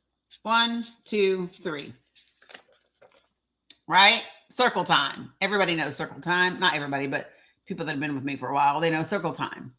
So circle number 1. So this is what I encourage people to do, especially because there is so much happening and it can be overwhelming. Is I encourage people to write down a list of like the top 5 to 10 things that you've been spending most of your time, your energy focused on, right? What have you been talking about the most? What have you been sharing? What have you been doing on TikTok the most, right? So like write down the top 5 to 10 things where you have been giving your attention, your time, and your energy. And then I want you to label them with a 1, a 2, or a 3. So can we do this right now together as an exercise? Will y'all do an exercise with me? Do this for me. Write down the top 1 to 5 things, because we got short time, right? So 5 things. Write down the top 5 things that you have been thinking about, talking about, spending your time and your energy on in the last 3 days. What are the top 5 things? So maybe it's ICE. Okay, so Jean Barber says hatred of Trump is number 1. Write that down for me, Jean. I'm in Minnesota. That's all I think about. I got you. Red Hot said ICE is number 1. Just write them down. Write down what your top 5 are, folks. Okay, and then we're going to walk through this process. Y'all ready? Invisible String said, I plead the 5th. It's okay. Okay, so here's what I want you to do. You got your 5 things written down? Put a heart. I don't care what color. Put a heart in the comments when you have your 5 things written down that you have been spending your time and your energy and your thoughts on. Give me some hearts in the chat. Love it. TikTok's rocking and rolling. I don't know about the rest of y'all. Y'all quiet over here. All right. So now here's what I want you to do. Number 1, circle number 1 are the things that you can control. So look at your list, and if there's anything on that list that you have control over, I want you to put a 1 beside it. That's all I want you to do. Don't think about anything else. Just, can I control this thing? Appreciate you, Leslie. I see you on Facebook. Put a 1 beside anything that's on your list that you have total control over. Okay? Because that's circle number 1. Circle number 2. Circle number 2 is what you have influence over. What can you influence? Anything that is on your list that you have the ability to influence, please put a number 2 beside. Okay? Anything else on your list, put a 3. Because that means you can't control it and you can't influence it. Now, what I recommend in order for you to stay sane, to stay centered, to stay grounded, is for you to have a list where 75 to 80% of your time and of your list needs to be circles 1 and circles 2. because a lot of people spend all their time talking about circle number 3, which they can't do shit about.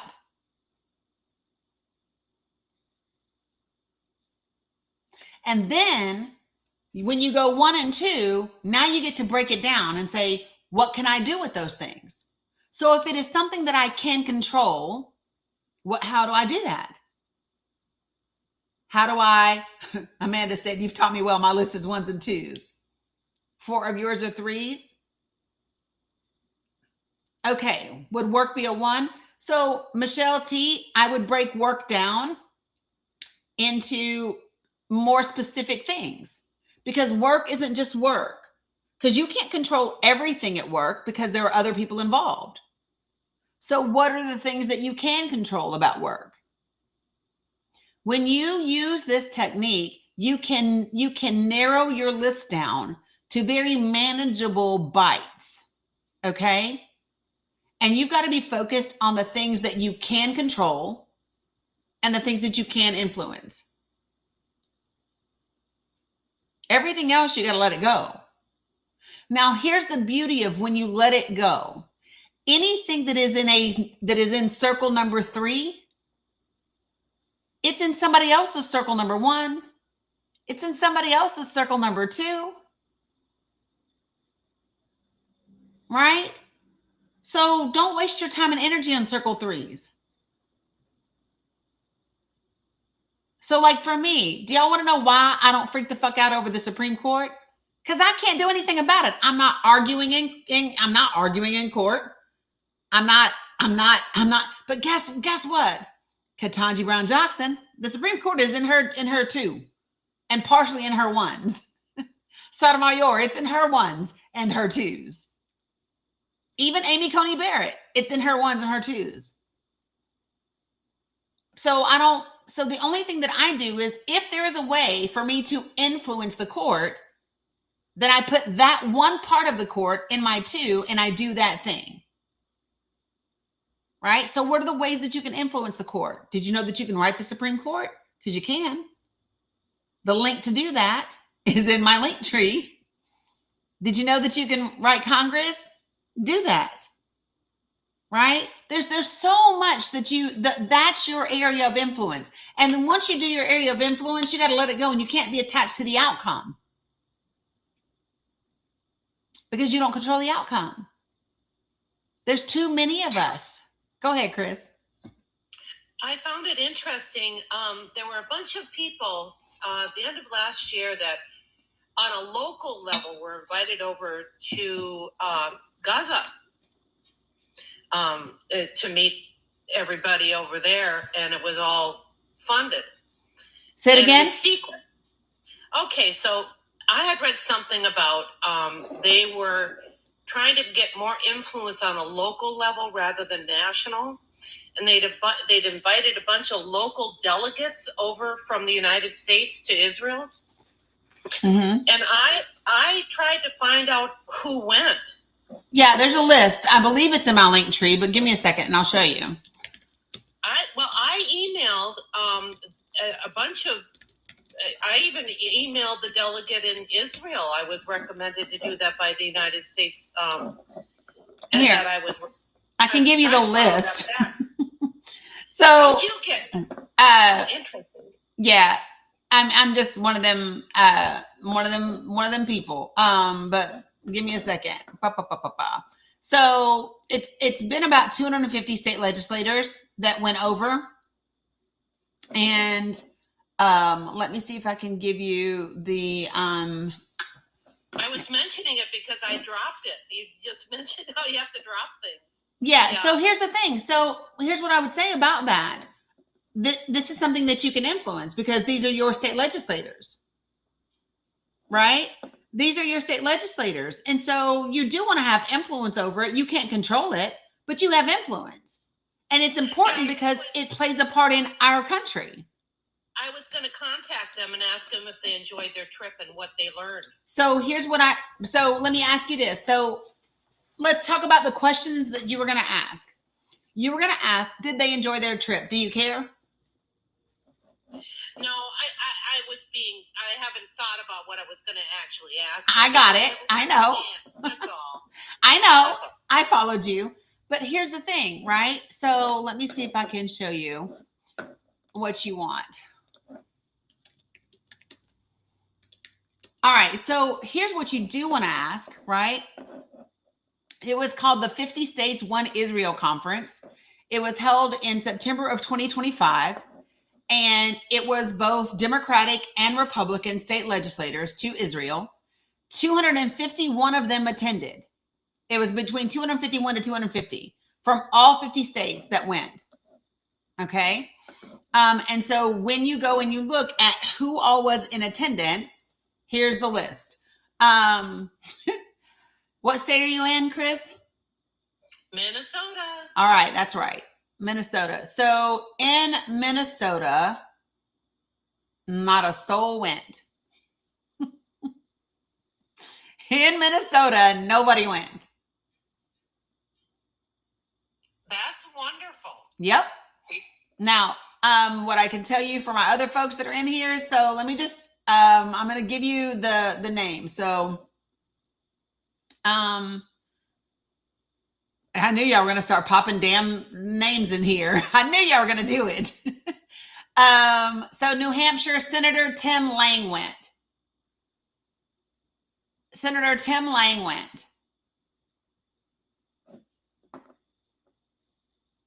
Hold on one second. So what I'm going to give you right now, this is the actual 50 states, one Israel delegation. Okay, y'all not about to bombard me with these damn states at a time. Hush, listen to your state when I call it out. Because y'all not about to throw me a bunch of damn states in my face. I'm going to go through the list.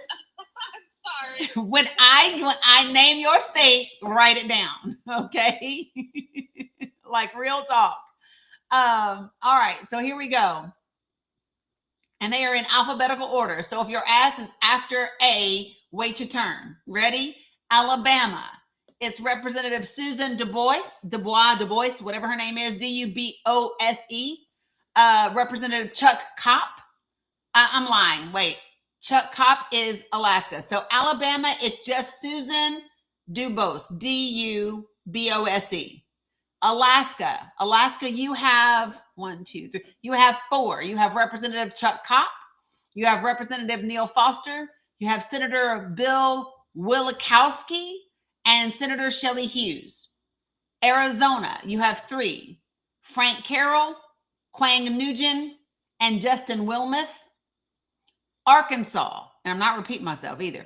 Arkansas, you have Brian Evans, Mindy McCallendon, Mark Perry, Ben Gilmore, Breanne Davis, and Matt Stone. Arkansas, Evans, McCallendon, Perry, Gilmore, Davis, Stone. California, you have Marie Alvarado Gill. She's Alvarado-Gill. Stephen Choi, Henry Stern, Tree Ta, and Suzette Valdares. California, those are yours. You have 5. 4 of them are senators. 1 is a rep.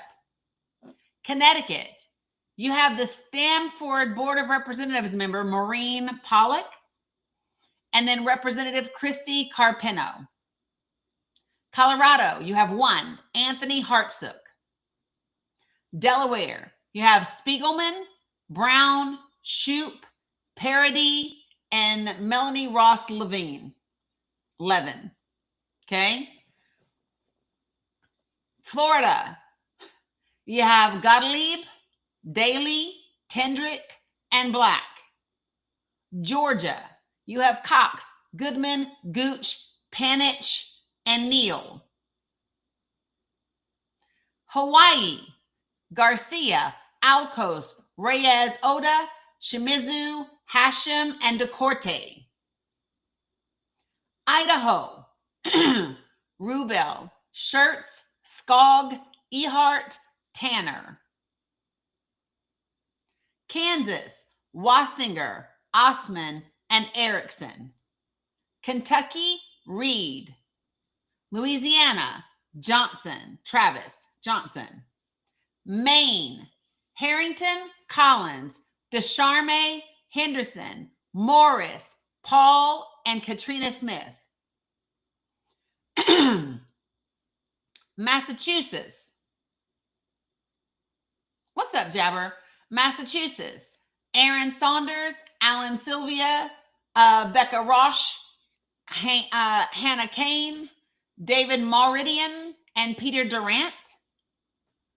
Maryland, Kagan, Kipke, McKay, Salling. Those are your 4 in Maryland. Yeah, holy cannoli, Maine. Michigan, you have Arbit and Green. Mississippi, you have Jeremy England.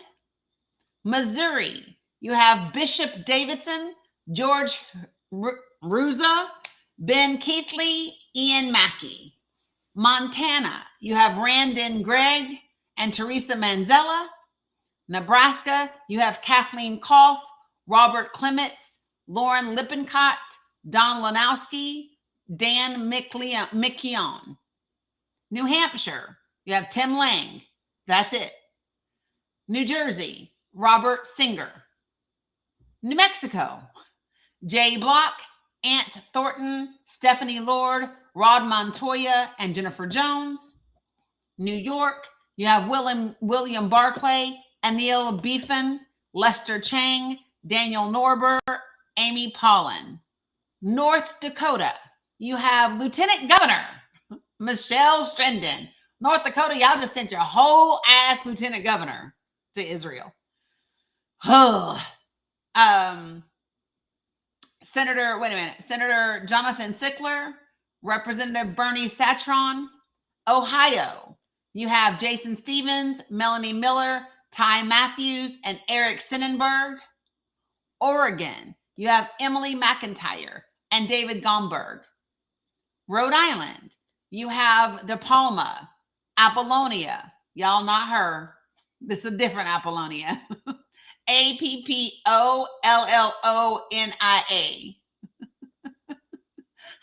Sorry, y'all. Rhode Island, De Palma, Apollonia. It's Apollonio. Brito, Rapticus, Noret, and Papalauskas. South Carolina, Bernstein, McDaniel, Govan Jr., Caskey, Jordan, Elliott, Rankin. South Dakota, Greg Blanc, John Carley, Sue Peterson, Leslie Heineman. Texas, Rory West, Alan Schoolcraft, Katrina Pearson, Carrie Isaac. Vermont, I'm not skipping anybody, guys. If you don't hear me say it, it's because they're not on the list. Vermont is Sarah Austin, Matt Barong, Gina Galfetti, Will Greer, James Gregoroy. And then Virginia is Reeves, Perry, Surivel, and Scott. Yes, Coco, I am. Washington, Drew Stokesbury. West Virginia, and this should be no fucking surprise, Tom Tillis. Yeah, I don't give a fuck that Bovino's gone, to be honest. I don't care. Listen, for me, them removing Bovino is throwing people a bone as if that's supposed to change things. It's not. They're now doing the sound thing. I Yes. don't think that's even legal. It's not legal. So the LRAD device that was used is so before y'all get too damn excited, understand this was just one conference, the 50 States One Israel conference. What I would do is I would check your state legislators' federal election campaign, and I would look to see who they're getting money from. Are they getting money from not just AIPAC, but are they getting money from NORPAC? Are they getting money from J Street? Are they getting money from members who belong to Kufi? Right? So if you don't know who Kufi is, that is Christians United for Israel. It's ran by John Hagee with his gluttonous, sinful ass. And I don't mean gluttony just because of his size, but I will absolutely talk about gluttony from his money. Where do you look for money to see where it's coming from? You go through your state. I'm just saying, if it is your state legislature, you go through your state election commission to look for money. And if you are going through the federal, if you go to fec.gov. Okay. You can also go to Open Secrets. You can also do that. Sure, Jab. So I think that it's just really important for people to understand where to spend your time and your energy, right? So right now, if one of those people's names that I just read off, if one of those people, if they are your elected officials, you might want to give them a damn call. You might want to, and see, I prefer emails. I prefer emails over phone calls, unless you are go ahead. I have my receipts of them denying giving me access to information. Yeah. So here's my thing. Yeah, you want the paper trail. And let me also say this, folks. It's about accountability. Don't just keep it to yourself. So early on in when I started, I've only been going live on TikTok a little over 18 months. I started going live at the end of July in 2024. And I put up this document. What's up, Chris? I put up this document that explained what I believe are the steps when you contact your representatives. Okay. And so the first thing that I would say to you is when you email your representative, number one, make sure that you are clear in your ask. Like you need to have a straight up ask, and you need to request a response within 3 to 5 business days, right? Don't just send them an email and hope they respond. Ask for a response from your elected officials and ask for a response within 3 to 5 days. Okay. When you get to the end of that 5th day, if there is no response, you send another email. Refer to the first email. The fact that you requested a response, you haven't gotten one. FEC, Rosa. F as in Frank, E as in Echo, right? And then C as in Charlie, .gov, FEC, Federal Election Commission. What do you mean contact information for whom or for what? It depends. When you ask what can you use a FOIA for, it depends. And it depends on whether you're FOIAing something within your state or whatever, okay? All right, Megan. Hey, Doug. All right, so listen. So you send the email, you ask for a request from within 3 to 5 business days. At the end of that 5th day, you send a second request. You refer to the first email that you didn't get a response. And this time you ask for a response within 2 business days, right? If you don't get a response from that one, you send a third one referencing the first 2. Then you take screenshots of all 3, and then you post them on your social media and you tag your representative in it. You do that.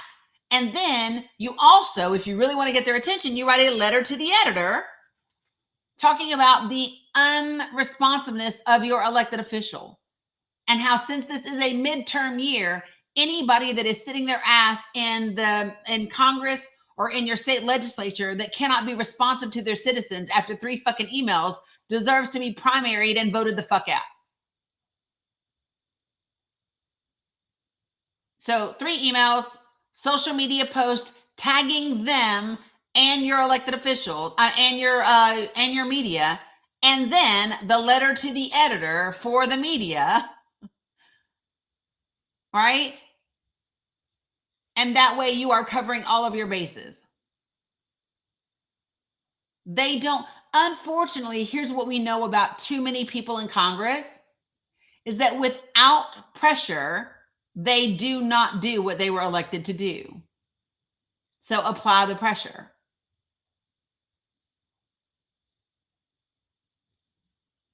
Appreciate you, Sandy. So does that make sense, people? Yes, thank you very much. Yep. And that is also in my link tree. The steps are in my link tree. I'd like that list because I have those emails. I'd like to put those emails up on a TikTok post with that list so that other people can act upon it. Yeah. So if you're talking about what if you don't know their email address, your elected officials' email addresses are all published publicly. So you can go to so if they are a senator in Congress, they have a contact form on their website. You fill out that contact form on their website. What I would tell you to do, because it is not an email, when you fill out that contact form, you take your ass a screenshot of it, and then when you get the success notification, right, then you do that as well. All the other government email addresses are readily available to you, and I actually have the contact information for members of Congress already in my link tree for people to utilize. I had ChatGPT write the letter for me. So the reason I don't do that, okay. Number one, AI is horrible for the fucking environment. I hate AI. It's the data centers are literally just horrible for the planet. But two, it is not your voice. It is not what you want to say. And they can even pick up whether or not it's written by AI or whether it's written by a person. It takes out the human element of what you want to say, right? If you want to get an outline for what you want to say, Chris, and then put it in your own words, do that. But it's got to sound like you. Right. I haven't done that one yet. This was just basically requesting the list. So it wasn't, I just needed to, where do I send these emails? And what do I say? And it did help me quite a bit. And I'm glad for your input. Yeah. But it was like Googling for me. Yeah. And Cheryl, it will. So when the systems recognize it as AI generated, it can get flagged as spam, and then it's not even beneficial to you. But this is the theme for 2026, you guys. If y'all know nothing about this, I can't help you.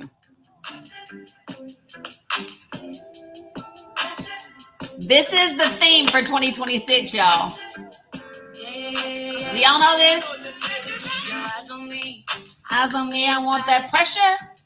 Don't be timid when you in it. Pressure.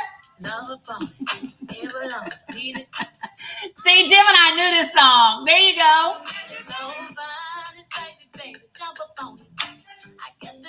See, they know this.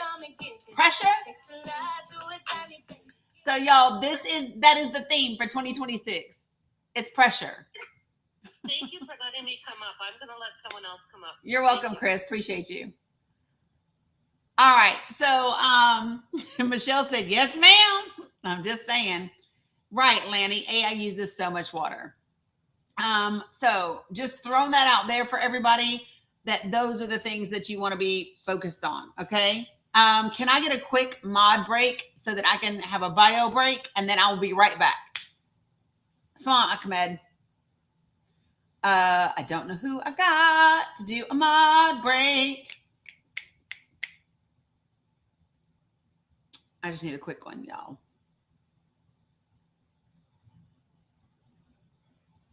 Oh, I saw it. Boom. Perfect. Thank you, Cam. See you right back. Hey, everybody. Happy, what is it? Wednesday. I was going to say Tuesday, but it is Wednesday. I think Dani said she's not going to her therapy appointment, so I think she'll be on a little bit longer. But for everybody, yeah, hey, Conchita. Hey, everybody. Welcome in to Dani's, what am I trying to say, her live for today. We're going through a bunch of different things. We've already had a few people come up and chat with her, which is awesome. I think we've already learned today that it's important just to let Dani do her thing and let her have people come up to the panel, because as we've already seen a couple of times today, it's important to see that what someone says in the chat might be different than what they are trying to actually articulate on the panel. So just something to think about. Ignore your request. Oh, no worries, Cheryl. Dani will be back in just a few minutes. If you haven't already, go ahead and send your daily heart me on the top left-hand corner. Hey, Deborah. Hey, Ada. Hey, Sandy. Hey, everyone. On the top left-hand corner, please send your daily heart me. That lets TikTok know, especially with this new algorithm that we're working with, lets the TikTok algorithm know, hey, we're here and we are engaged. So go ahead and do that. Another way to show you're engaged is obviously just tapping the screen.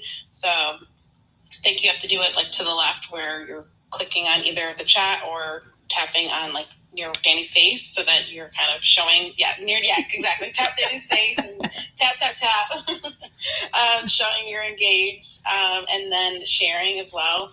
And you can just do that by clicking on the bottom right-hand corner. It looks like there's about almost 250 shares. So if you just click the share arrow, you can either use the copy link and that registers as a share to TikTok, but you don't actually have to share it to anyone that way. Or you could actually share it to a friend that you see that's listed there. So either one works, but TikTok recognizes it the same way. But yeah, Dani's back. Thank you, Cam. Appreciate you very much. Sure. Yeah, so you can also add it to your story. Thank you, Aline, for letting people know that. So listen, folks, y'all know how the algorithms work. They love people arguing and screaming and fussing. And because we don't do that in this space, we don't get the same treatment from the algorithm that some of the other creators do. Okay. So if you want people to stop screaming and arguing and actually have beneficial conversations that actually might get us some damn where, share the live, add it to your story, like it, tapping is clapping, liking is loving, and I don't know, sharing is caring, some shit like that. I heard somebody say. So that's the way that we do these things. Okay. Yep. And repost it. You got it. All the things. Appreciate you. All right. I want to circle back because we, like always, we start to talk about one thing and then we went whatever. Yeah, people come in here when someone's arguing. And Steffi G, that's what they want. Fox says that. I know. I heard somebody do it. I heard somebody say, what do they say? Tapping is clapping, which I hear all the time, right? Tapping is clapping, liking is loving, and caring is, and sharing is caring. The liking is loving was the one I'd never heard before. Yeah, Jabber, that's what they want. And what I want us to do is something entirely different, which is stuff that's beneficial. So I need to talk about something. So if you've noticed, we went from 400 and some odd people in here down to just under 300. And that is what the app will do. And the more that it sees people from overseas requesting, the more it restricts my live. So while we have new ownership of TikTok, right? The algorithm is relearning. The algorithm is setting itself up for what it wants to do. And yesterday, I got a notification because someone from Gaza had requested to co-host with me. And TikTok literally said to me, this person is requesting to co-host. Their visibility is restricted. And if you co-host with them, your live visibility will be restricted too. So because of that, I have not opened my panel and brought up folks in Pally, okay? Because it doesn't help them if I bring them to the panel, but then we get restricted with visibility and so people can't help, right? So, right. Yeah. So yesterday, let me share with you all what I did. So yesterday, when I got done being on live, yep, Sandy, appreciate it.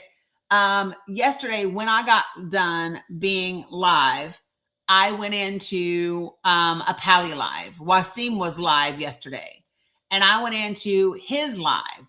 And my folks, I put it in Discord that I was going over there if people wanted to come over and be supportive. And luckily people did. When I joined the live, there was only 11 people in the live. After I joined the live and joined the panel, we ended up with like 100 people in the live. And he was able to bring up people in Gaza, and people were able to give magic beans to help and support them, which was awesome and amazing, right? And that is something that I want to do again today. One of the challenges is that their internet is shitty. So sometimes that's effective and sometimes it's not, because their internet can go down or get frozen or get stuck or whatever. Okay. So here's what I want to do really quickly, because there are some folks that I know. The FBI just raided the Fulton County election office. I don't care. I literally listen, that's a circle 3 for me. I can't do shit about it. Yeah, they were Wasim, they were very appreciative. And for those of you all who were in that live with me yesterday afternoon and you gave magic coins to the folks in Palestine on Wasim's live, he came back afterwards and he sent me a direct message and he said, we in Gaza. So Steffi G, because of the drones. So the drones and stuff that Israel flies requires internet. And so because of, you got to remember, they are illegally occupied. The IDF needs the internet. So that is how they get it. It just can be very spotty and so whatever. But he came back and he said, we, the people in Gaza, are very grateful.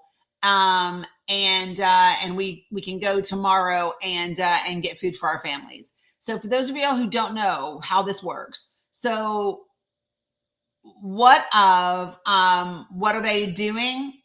In some cases, Kim G, they are bombing people still, right? So for those of y'all who do not know, since the fake ass ceasefire that was negotiated October of 2025, there have been over 450 Palestinians unalived by Israel.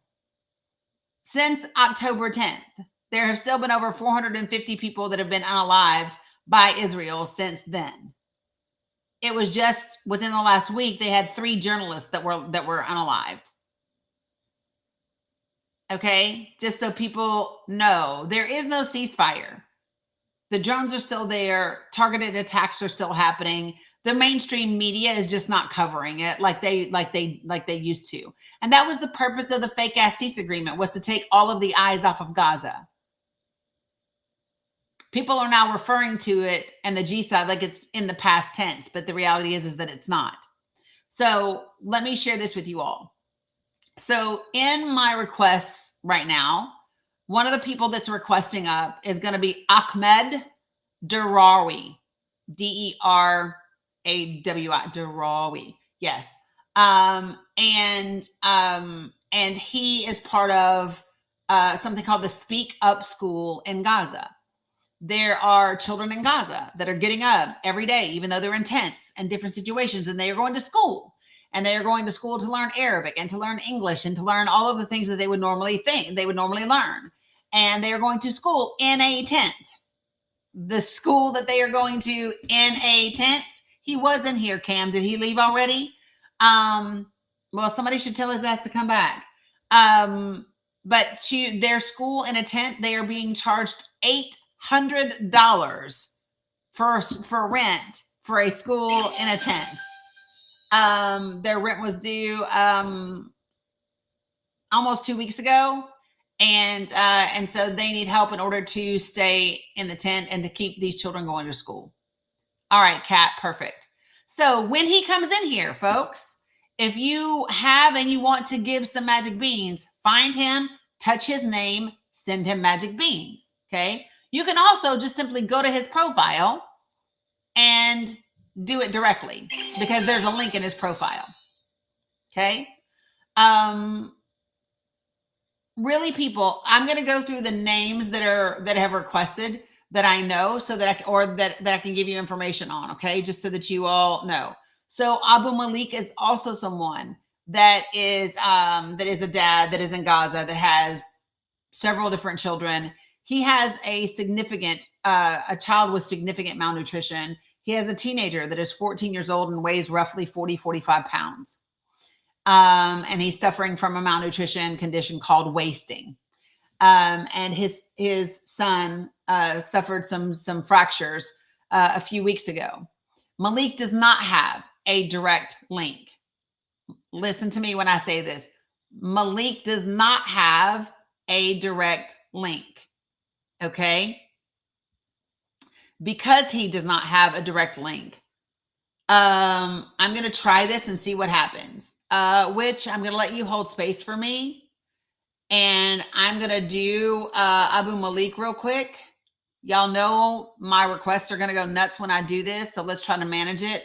Here's what I would like to do because he has not been on my platform in a week. Okay. So please do me a favor. If you're going to give Abu Malik magic beans, because he does not have a direct link, I want you to do it and do it quickly. It would be great if we could hit at least 2K. 5K would be through the roof. All right. So let's see what happens when we do this. Okay. And then we're just going to see. I'm trying to be very careful because I want the algorithm to stay beneficial. Okay. Where the fuck did he go? I invited him up, Cam, and it didn't bring him. Abu Malik, accept the invite. There we go. Salam, Dani. Alaikum salam. All right, so there we go. So very quickly, guys, whatever you can do, do it, and then I'm going to rotate out. Okay. All right. So while he's on here, appreciate you guys. While he is up here, I'm going to go ahead and I want to talk about the United States of America withdrawing from the World Health Organization. What I find is that the more that I continue to talk about U.S. issues at the time that I have people in Pali on my panel, the more TikTok holds steady on the numbers. Okay. Appreciate you guys. All right. So when we talk about the World Health Organization, I'm going to read to you just a little bit of information that I pulled up about it because I think information is helpful. So how many of you guys are familiar with a news organization called the Kaiser, appreciate you, Colleen, called the Kaiser Family Foundation Health News? It's KFF Health News. Are you guys familiar with this organization? Because I've worked with some of the members. Yeah, you're welcome, Ahmed. Okay, so KFF Health News, I've actually worked with a couple of their journalists on different stories regarding ballot health, right? The medical monopoly that I talked about yesterday. What's up, Raja? And so they do nothing but healthcare reporting. And I love this so much because that's what they do. So guys, I want to do Ahmed Darari. I know I need to do Raja and I need to do Mohammed OS. So once he hits 5K, I'm going to rotate out. Okay. And I'm just going to do one at a time and we're going to try to handle people as quickly as we can. Okay. Big W, everybody. All right. So I want to give you some information. If you're watching over here, I'm going to share my screen with you. Appreciate you, Michelle. All right. So this is an article that the World Health Organization just put out last week. Okay. And it says the U.S. government and the World Health Organization. And this is a fact sheet, which I love fact sheets because I don't have like a long ass, appreciate you, Lanny, taking us over the top. Beautiful. So now I'm going to rotate out. You ready? Okay. So next is going to be Ahmed Darari, and then it's going to be Raja. So this is the teacher at the school in Gaza. You all already know what to do. Remember that he absolutely has a direct link, and the direct link means there's nothing gets taken out of it and they get it all. However, TikTok does like the coin. So do what you got to do. You got it? Appreciate you. I'm trying to keep I know that you know what's happening with the algorithm. I know you understand, friend. So I'm trying to still keep talking while you guys are here. Love you, mean it. And we'll set up a time for the students, okay? Perfect. All right, so here we go. You ready? Yeah, you're welcome. All right, so here we go. So the World Health Organization was founded in 1948. I don't know if anybody realized that or if you guys knew that or not, but it was founded in 1948, and it's a specialized agency of the UN. So how many of you all, you send direct? Love that. I am not sure. Appreciate you sending directly to him. So how many of you all knew that the World Health Organization was part of the UN? How many of you all didn't realize that the World Health Organization was part of the UN? And the reason why I think that's significant is when you have the President of the United States of America trying to put together this quote unquote board of peace, which is technically what they want to use to replace the current UN, you understand how dangerous this is, right? You understand that this is not a good thing, that we are really fucking with things that have to do with our allies, that have to do with global balance, global security, all the way across the board. You know what I mean? So, so it's important. I appreciate you guys taking care of him. So Ahmed, I know people also went directly to your link. Okay. So I'm going to go ahead and rotate you out. Veritas Shimmy. What's up, Shimmy? Shimmy, shimmy, Cocoa Pop, shimmy, shimmy, ah. I'll message you, okay? Thank you. Appreciate. Thank you all. Thank you, Dani. Yeah, you're welcome. Make sure you follow him, you guys. He has great videos of the kids. Okay, thank you. Just remind them that we are going to cover the 5th month. Yep, I did already. Yep, I did already. And so they're going to send, some of them are going to come see you directly, okay? Do y'all see the numbers going? Yeah, you're welcome. All right. Yeah, see. Bye. Okay, bye. All right, so I'm going to take just a second. Raja, hold on. You're going to be next. But I need to balance. I need U.S. folks to do some shit, please, because you see how the numbers do? Yeah. Okay, so let me just, okay, so Ethan said, and this is true, when Ethan says the UN has been beneficial to the world. I agree. And I would also say the UN has sucked for some parts of the world. So, right? So, like, if you're going to talk to Palestinians, I don't know that Palestinians are going to be like, yeah, we love the UN, because the UN has fucked over Palestine. You know what I mean? So, like, yes, it has. And the truth of the matter is we need the UN, and we need it to hold together, and we need to stay with our allies. This idea, separatism under the guise of America first, is not good for our country. And people really need to understand that in its totality, right? Like, seriously, you know, the whole no man is an island unto himself. No country is an island unto itself. There are too many resources, too many materials, too many things that we need from other places that we don't get it. So that's what I just said. The World Health Organization was created in 1948. Okay. I'm going to this particular, hold on. Where's the, nope. I'm trying to get to the article that I just had up that I don't know what I did. Okay, there it is. Yeah, it is common sense, Steffi G, but people aren't using common sense all the time, are they? All right.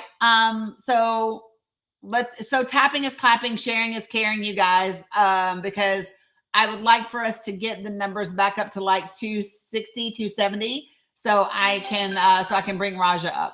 Okay. So listen, so the World Health Organization was founded in 1948. And it is a specialized agency of the United Nations. What's up, Island Grams? I see you. With a broad mandate to act as a coordinating authority on international health issues, including helping countries mount responses to public health emergencies. Now, you might think, what do I give a fuck about other countries? Well, because what happens other places impacts us. We have international travel, folks. If C-19 did not teach us that we are all connected, I don't know what to say. If C-19 did not teach us that we are all connected and that we must be concerned about health issues in other places, I don't know what to tell you. Do you realize that there are other countries that are putting travel restrictions on the United States, not just because of the bullshit we're doing to them, but because we now have hundreds of cases of measles in this country. And there are places around the world, including even Mexico, where measles has been eradicated. And they're like, nope, you can't come here if you have not been vaccinated for the measles. Some countries are requiring testing for measles before you come because they do not want you bringing things back to their country from here. Now, how crazy is it for the United States of America, supposedly the best country in the world, the greatest in the land, right? We are literally falling behind other countries in health initiatives, in climate initiatives, in all of those things, right? What do you mean, Lenny? What do you mean by that? Okay, guys. I'm going to pull up Raja. You all know Raja. Raja has some babies, right? Raja has some beautiful babies, a daughter that just graduated high school. She scored a 94% on her exams, even after going through a G-side. Like I said, he's a member of Press in Palestine. They are in a tent that is, you know, what it is. And just last week, he lost 2 friends at the hands of the occupation. Okay. So most importantly, magic beans are great, and he has a direct link. His direct link is in his profile and in my link tree. Okay. So it is really important for you guys to keep commenting, to keep liking, to keep sharing, to keep doing all of that so that we can hold up the numbers while I try to bring people up one at a time, because TikTok is TikToking. Okay. So here we go. My friend. Hello, Raja. هلا داني. Oh, ورد say داني. هلا داني. hi Habibti. هلا داني. كيف حالك Habibti? Love you داني. Love you, Raja. Love you داني. Beautiful baby. She's so beautiful. Dani, how are you? I'm good. Alhamdulillah, Raja. Alhamdulillah. How are you? كويسة انتي؟ كويس. Alhamdulillah, كويس. Yes. Yeah. So for those of you guys, go ahead, Raja. ورد معي. الصيد ورد. Side word. So when Raja says hella Dani, so hella is like we would greet our friends. We would be like, yo, right? That's like hella. If you were to say, just Dani. Yeah, he doesn't say hella to anybody else. It's just me. But you can also say, marhaba. That's hello, right? But I get hella, right? Because it's me. What's up, Crystal? So in Marky, because right, appreciate you for the fire. Appreciate you guys. So remember, Magic Beans is great. There's also a direct link. When they do the direct link, they don't lose anything, folks. Where's Red, Dani? Where's Red? Where's Red? She's here. Where's Red? Red, where you at, girl? Red has a big crush on Raja. Let's see Red. See, look, she there. She said, "I'm here." I don't open cam new account. Yeah, new account. Oh, you can't open the cam from the new account. I got it. Yeah. So. Red. How are you, Red? Hi, Raja. Miss you, wallah. Miss you, Raja. I'm so done with them. So, by the way, y'all, walla is like I swear. So when they're like miss you, walla, miss you. It's I swear I miss you. So that's what they're communicating, right, y'all? It's so funny. So appreciate it. Yeah. So if we could, Witch said I'm dead. Right. Oh my days. If I could use an A money term, oh my days. So for those of you guys, so this is a new account. Big fucking W for the whale butterfly, Texas butterfly. Thank you. So this is Raja's new account because TikTok actually did something to his other account, and he wasn't able to withdraw his magic beans. So for like 5 months, he hasn't been able to transfer his coins into revenue. So he had to create another one. He said he's going to open the other account to turn his camera on. Yeah. You listen, go ahead, Roger, come back with the other account. So, well, wait, give him his magic beans and then do the other one. Yeah, bye. Giga. 1 minute. Giga. I got it. So listen, when he turns on that damn camera, some of y'all going to lose your minds. Cause Raja's fine as fuck, just so y'all know. Just so y'all just get ready, cause Raja is fine as fuck. And look, you hear her? She said, "I'm just saying, this is why everybody trips out." He is, but I don't love him like that. I can just, he does sparkle. I don't love him like that, but I can appreciate God's handiwork. Damn it! So. He rubbing his hands through his hair. Good Lord. Oh yeah, you should have seen it. So y'all, I had them on here one day, and I had like it was like We'll four. be back. Okay, Raja. We'll be back. 1 minute. 1 Okay. minute. It was like 4 of them, and all of them turned their cameras on. And then it was like I'm gonna rub my hands through my hair, and people would lost their damn minds. Yes, dude, God's handiwork. You don't know? Yeah, Bilal too, Pam Bam. Now listen, Lisa might cut you off, Bilal. Yeah, I know. I saw that the FBI raided the Georgia Elections Office. Listen, whoever said Bilal, Lisa might come for you over Bilal, just so you know. Just so you know. Okay. Okay, so here come Raja, and then I'm gonna finish talking about this, but he gonna turn on his camera for y'all because that's how y'all be. I know. It's okay. I'll let y'all have this moment. This magic moment. Where did he go? I can't see him. Appreciate you, Sandy. I might start speaking in tongues. Girl, stop. You going to hell. That's what you about to do.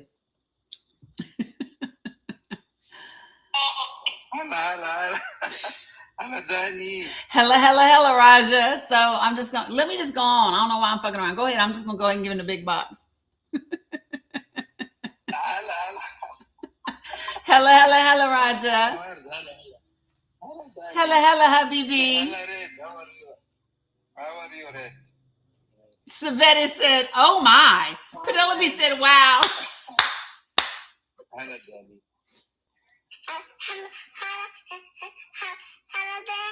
Hello. Hello, Habibi. How are you? I'm good. How are you, Dani? I'm good. How are you? Are you cold? You look cold, friend. Cold, very cold. Yeah, I know. Very cold. How are you, Red? Missed you, Red. Wallah. So cute, right? I'm good. Hi. So on this 1 account, minute, to open canvas. yeah, 1 minute to open Just his camera.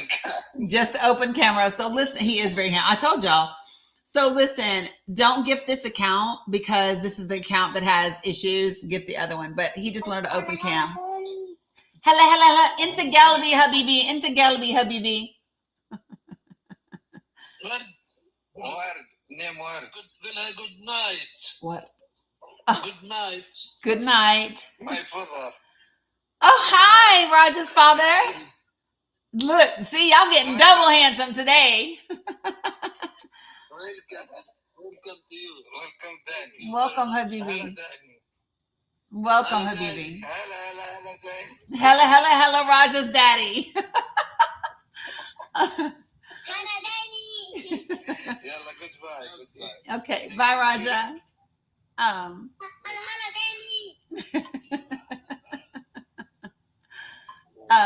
So listen, folks. Yeah, y'all know where he gets it from. Daddy Fine too, right? I know you guys can't see over here because they're on TikTok, Candy Kiss. But here's what I will do because these are recorded. I will download this part and I'll put it up on my YouTube and my Facebook so that you guys can see.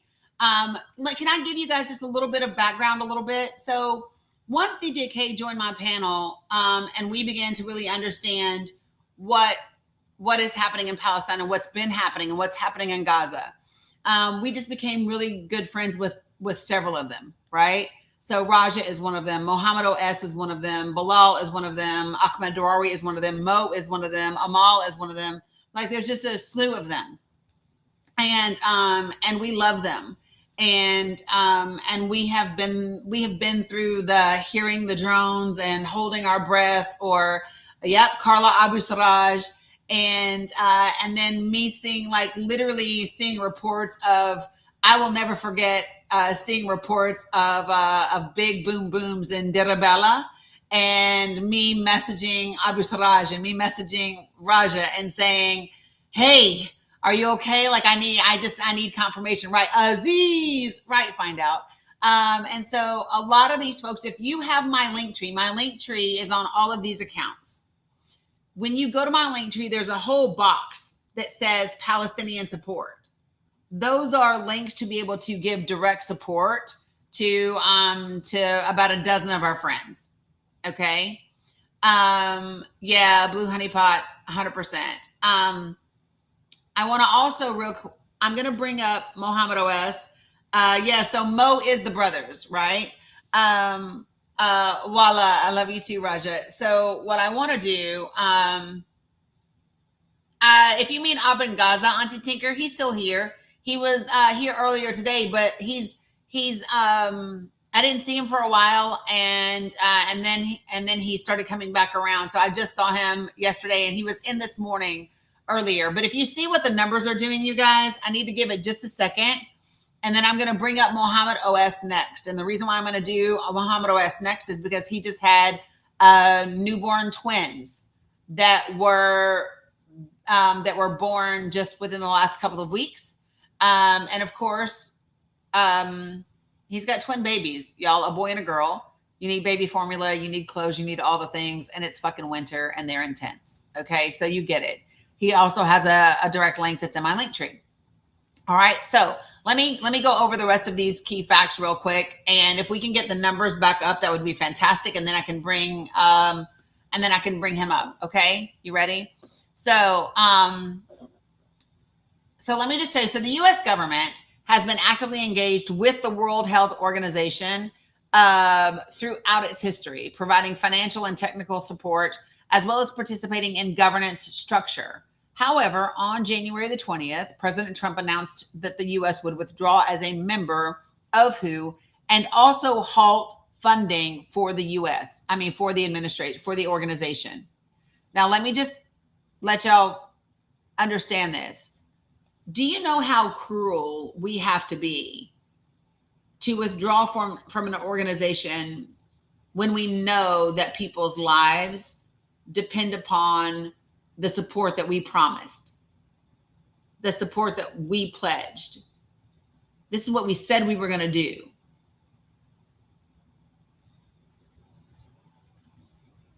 I just really need you all to sit with that for a moment. This is a country, we are a country, the United States of America is a country that let a whole truckload full of food rot rather than give it to the people in Gaza.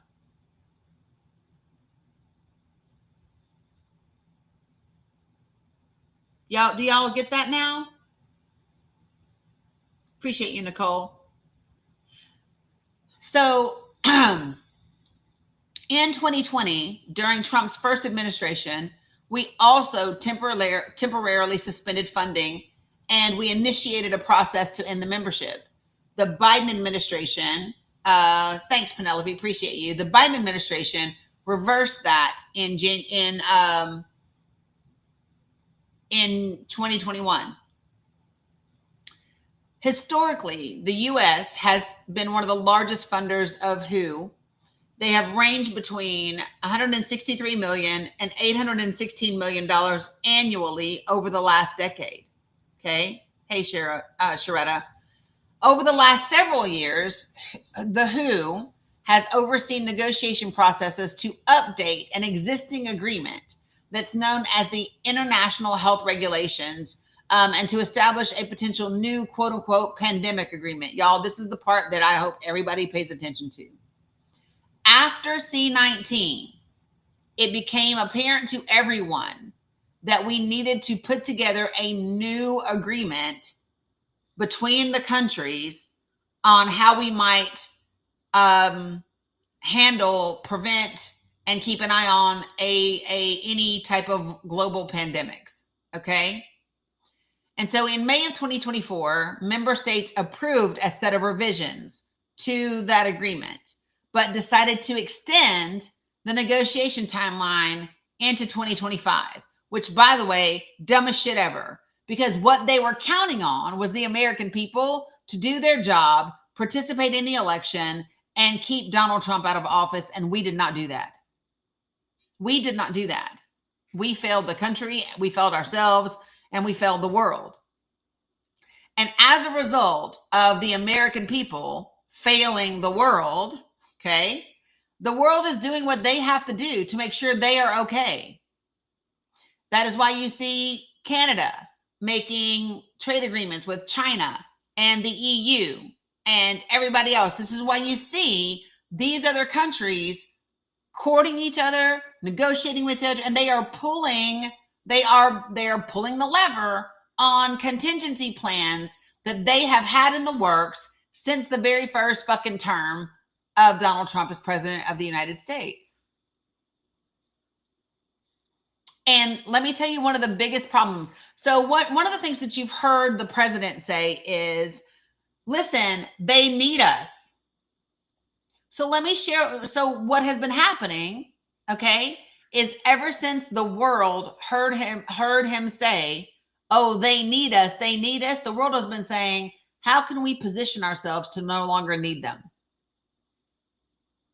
The world has been working diligently for 5 years to say, how can we position ourselves so we don't need them?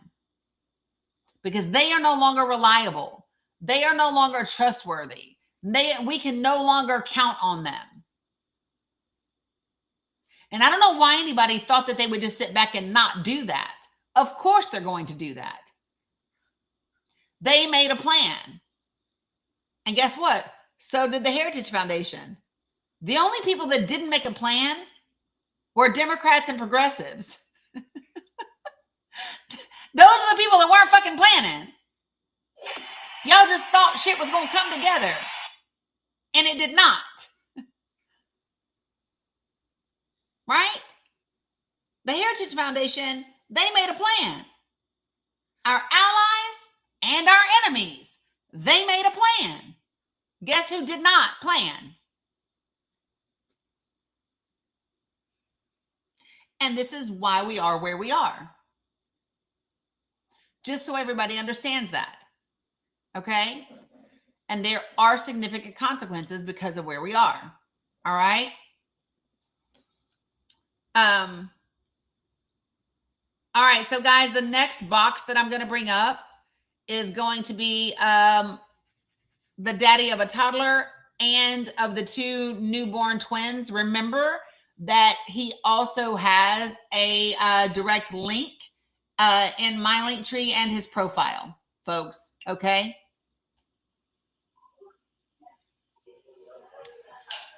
Assalamu alaikum, Mohammed.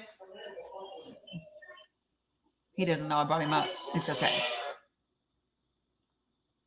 All right. So if we could do it as quickly as possible, that would be great so that the numbers don't take a hit. All right. So let me just keep going through the information. So by executive order from President Trump, the U.S. will no longer participate in pandemic agreement negotiations, and its future is uncertain. So I just want to be clear. We have said to the World Health Organization, alaikum salam.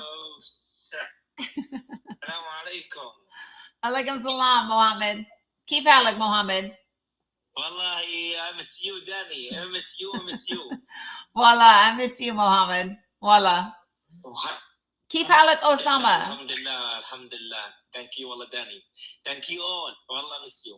Keep halak, Osama. Keep halak, babies. Osama sleep now. Osama sleep now. Haitam sleep now. Babies. Baby asleep. Osama asleep now. Okay. Baby, alhamdulillah, tamam. Good. They're good. Yes, tamam. Okay, good. Good. Thank you. Love that. Yep, he said the babies are good. So remember the magic beans. Can I share with you all why the magic beans are helpful in terms of like quick? Okay.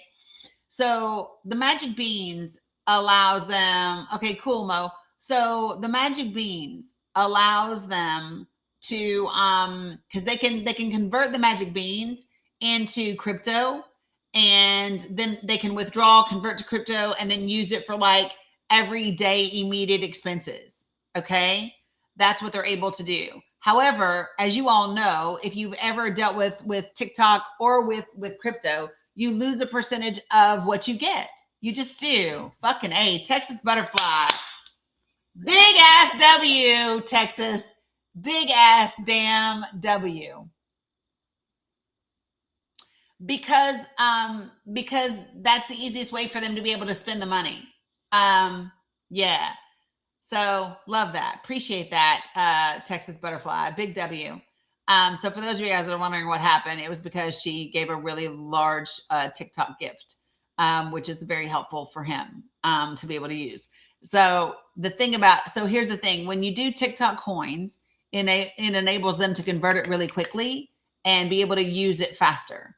However, they lose a good percentage of it because all of these companies, TikTok, Facebook, whatever, they take a percent. But when you give directly because through their support links, then they don't have fees associated with it. And so they're able to get more of it. So there's a balance. So what I tell people is you want to be looking at like a 60-40, 70-30 balance. And you want to have like 60% of it, 70% of it coming through one and 30% the other, right? So that they can meet immediate needs that are right now in your face and like really happening.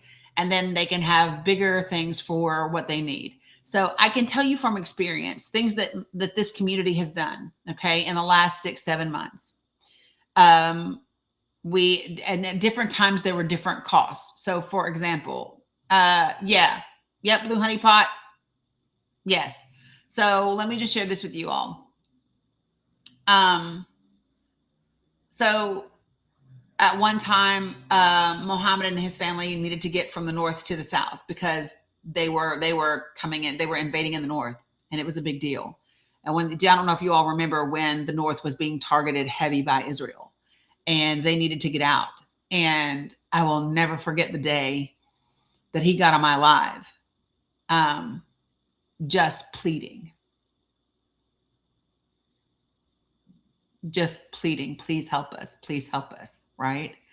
And this community came together and we sent money and we got pictures. They were able to get a long bay truck for all of the family's stuff. And they were able to get a tent. A tent at that time was $1,250, y'all, for a tent.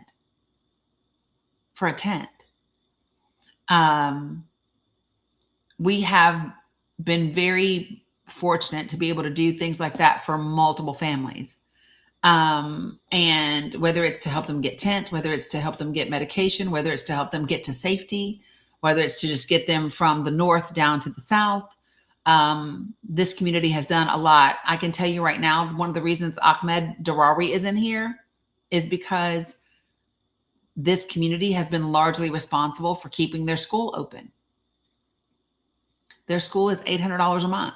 This community gets together and helps. And the students, we go live with the students at 1:00 in the morning because that means it's 8:00 in the morning their time. And so this community has come together to do those types of things. And so this is what I mean when I talk about circles. We can't control what's happening in Gaza or in Palestine, but we can influence what's happening with people. And what are the parts that we can control? Sometimes the parts that we can control is getting baby formula, right? Or giving them the coins to get baby formula, right? Sometimes what we can control is giving money to get tents, or giving money to get new tents or repair tents, or to get oil and different things like that. And so I am one of the luckiest people that exists on this app, because I don't just have like followers or subscribers or super fans. I have people that are actually about doing the work and impacting the lives of people. And we take care of each other. When it was time for me to move, they were like, create a wish list, right? What do the grandbabies need, right? When it was Christmas, we had 3 or 4 people within our community that were part of our angel trees, right? Because they needed something. They needed things. We had different members of our community make things, gift things for an auction. So like I did some of my artwork that was auctioned off, Witch made jewelry, Jen donated crystals, like different people did different things, right? Mama Duke said she was one of them. and different people donated different things, and people bid on them during an auction, right? And what was so crazy is then that those funds went to help people do what they needed to do. And so I am incredibly blessed to have the community that we have. Like, it's absolutely wild. You know what I mean? So it's just really important. Okay. All right. So Mohammed OS hit 11K. So I'm going to rotate out. All right. So very quickly, because I don't have much longer on the app yet, guys, very quickly. Can we do like a rapid round where we try to get everybody to maybe like 1.5K or 2K or something like that? And then we can rotate people out. I just want to kind of do rapid fire and see if we can do a little blessing work. Okay. And I'm going to keep talking about this other stuff. Yeah. So Gloria Green is saying over here on Facebook that that's what she hates about the Democratic Party. Things always have to happen for them to understand the reality of it. They're never proactive. And that's what I'm saying. They don't plan ahead of time. Right. It's crazy. But so there's this documentary that I've shown several times.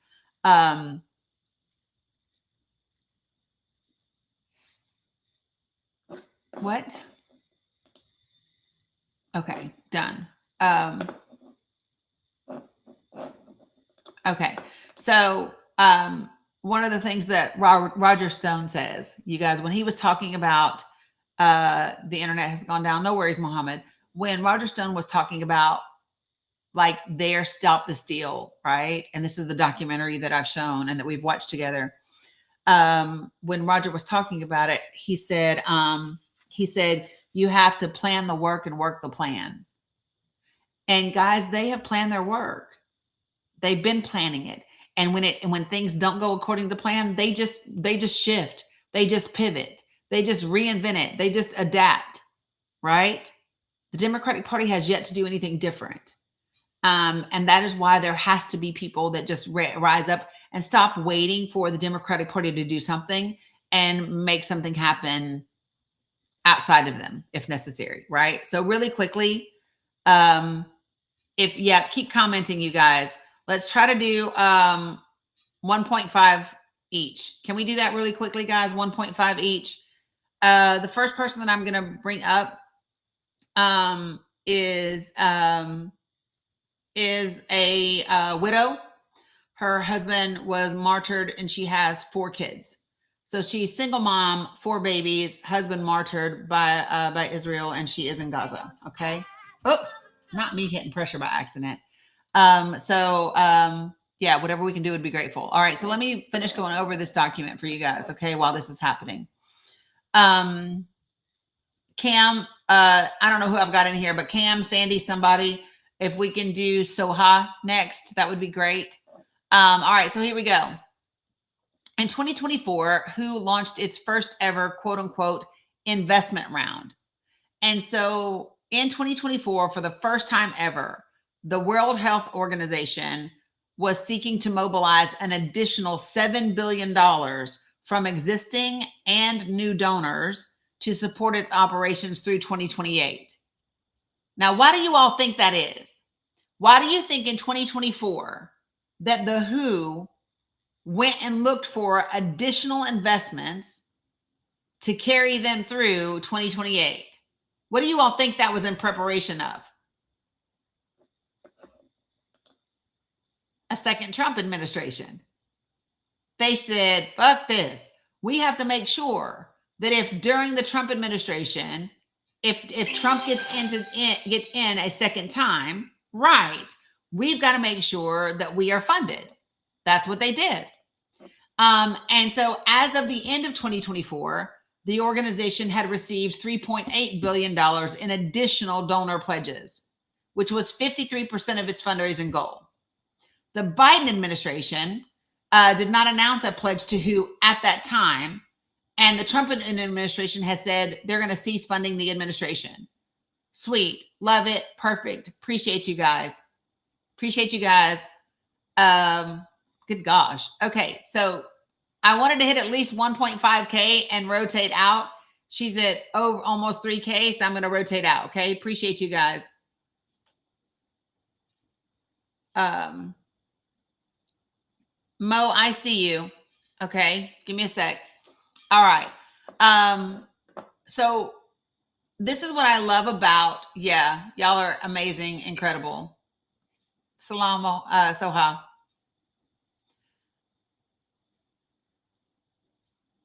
Man, y'all just crushed that shit just that quick. Big damn W to Texas Butterfly. All right, guys, I'm going to rotate. You guys, I'm going to rotate. Here we go. That was 2K and it was quick. Love that. Okay, so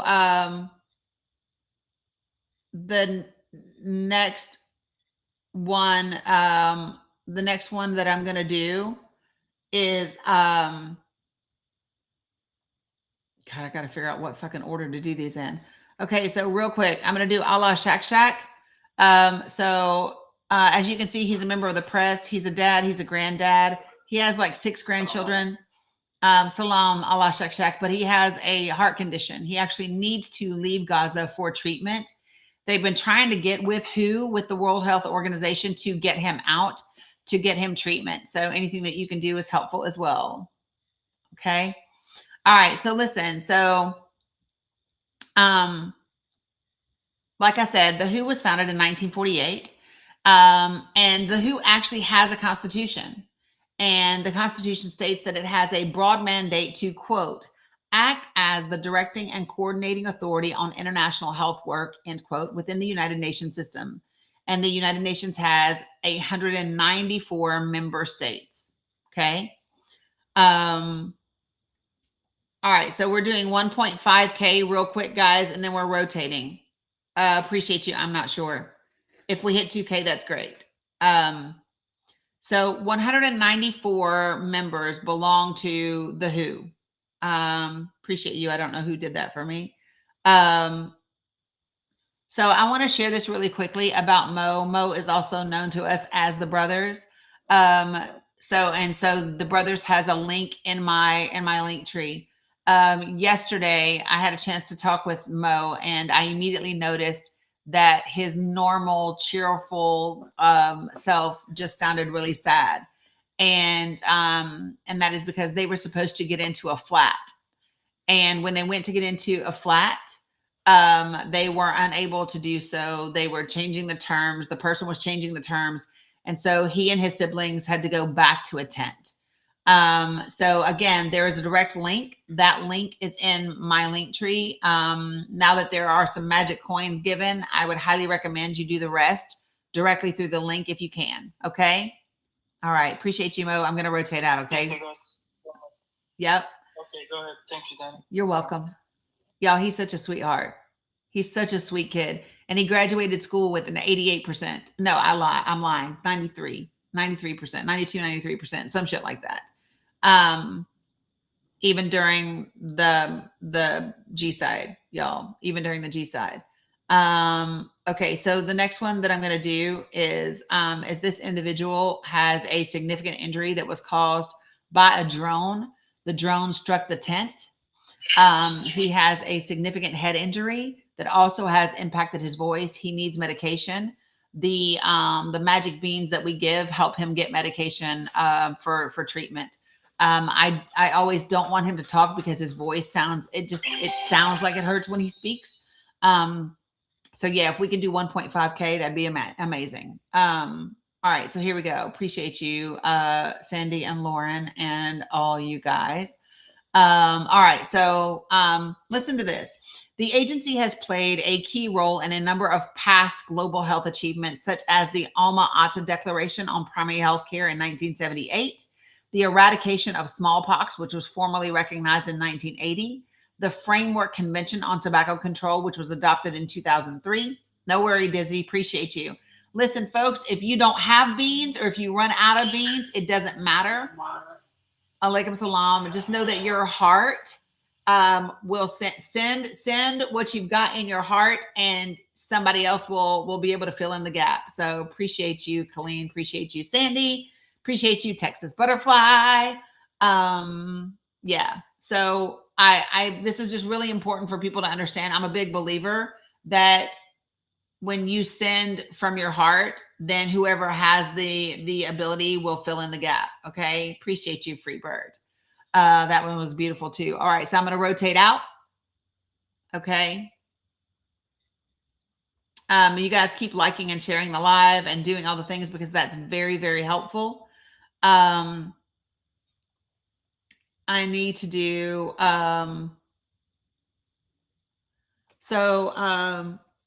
thank you, Lisa. Appreciate you. Noor is also a friend of ours who's also a member of Palestinian Press. Assalamu alaikum. Hi. Assalamu alaikum, Dani. How are you? Alhamdulillah. Kois. Alhamdulillah. My name is Leila. Salam alaikum. Hi, Leila. I'm good, Leila. Hi, Habibti. So pretty. Alhamdulillah. Alhamdulillah. So beautiful. Mwah. Mwah. We love you, Habibti. Thank you so much يا داني على كل حاجة بتعمليها لنا صراحة يعني. شكرا لك. Yeah, you're very welcome. You're very welcome. الله يخليك. So when he says shukran means thank you, guys. Thank you. Thank you. Yeah. So Noor, are you in the hospital? No. No. أنا موجود الآن في الهوم في المنزل. Okay, got you. 1 minute. He said 1 minute. Okay. Yeah. So see how they're in the tent? Guys, see, those are tents, and they are just putting them up as best they can with the structures. And sometimes when so Allah means may God keep you. Thank you, Shemi, for translating in the comments. And so sometimes they've been able to go into buildings that are partially torn down, and see how he's put the framing work up and put plastic up in order to give them a roof overhead. I can tell you that just a few weeks ago, it did not look like this. There's a video that's on his page where, see up there, that from all the storm and all the rain, it was really causing issues. I believe he also has a direct link in the profile as well, folks. Shukran, Noor. Shukran. Alhamdulillah. It means I'm doing well. It means as Allah. So inshallah is like God willing, right? But alhamdulillah is just like gratitude and blessings, and it's like I'm great. You know what I mean? So that's like all the time. Whenever you say Keef Halik, which is like when you're asking them how they're doing, they almost, right, it thanks God. They almost always say alhamdulillah, alhamdulillah, because they just don't complain. They just don't whine. They just don't complain. They just don't. I very rarely get a different answer, right? All is well with my soul, right? Thanks be to God. All is well with my soul, all the things. So appreciate you. All right. So I'm going to rotate out. And I'm trying to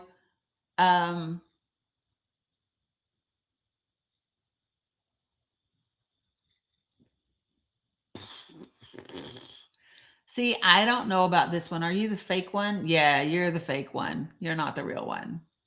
So unfortunately, guys, what we do have is we have some people that will pretend to be other people that they see on the profile. So we've actually had some of our friends that will be on the panel, and other people will take their pictures and then make fake profiles pretending to be them. Salam, Sammy. How are you, Dani? I'm good. How are you? Thank you. I am good. Yeah, you're welcome. So Sammy also has beautiful ones as well, and kiddos that she takes care of. So guys, I'm going to keep talking while you guys smash the goal for Sammy. I appreciate it. We're holding steady at 2, so I'm going to kind of keep doing what we're doing for right now. But the mission statement for WHO, the whole mission is to, quote, attain by all peoples of the highest possible level of health. So it provides technical assistance to countries. It sets international health standards and provides guidance on health issues. It coordinates and supports international responses to health emergencies such as disease outbreaks. And it promotes and advocates for better global health because, like it or not, we are all connected. Okay. The organization also serves as a convener and a host for international meetings and discussions on health issues. WHO is generally not a direct funder of health services and programs in countries. It does provide supplies and other support during emergencies, and it carries out programs that are funded by donors. So their overall objective for its current work period, the current work period is from 2019 to 2025, has been, quote, ensuring healthy lives and promoting well-being for all at all ages, right? And so they have had strategic priorities, which are what they call the triple billion targets, which is helping 1 billion people, 1 billion more people benefit from universal health coverage, which we don't even have here in the United States of America, ensuring that 1 billion more people are better protected against health emergencies, and helping 1 billion more people enjoy better health and well-being. As part of its work to help countries be better protected against health emergencies and propelled by the issues and challenges faced during the C-19 pandemic, WHO has been overseeing 2 sets of international negotiations among member states, right? And the first one is a process to be potentially updated and amend the agreement that we just talked about, right? The second is the drafting of a new pandemic agreement, which we have pulled out of and said we're not going to participate in. I'm going to add this article into my link tree. There are 34 members of the WHO's executive board. 7 represent Africa, 6 represent the Americas, 5 represent Eastern Mediterranean, 8 represent Europe, 3 represent Southeast Asia, and 5 represent the Western Pacific. If people do not, I don't know any other way to say this, you all, you've got to stop believing that we can stand alone. So this is Sammy's son, you guys. She wrote in the comments. Listen, it's just really important for people to understand that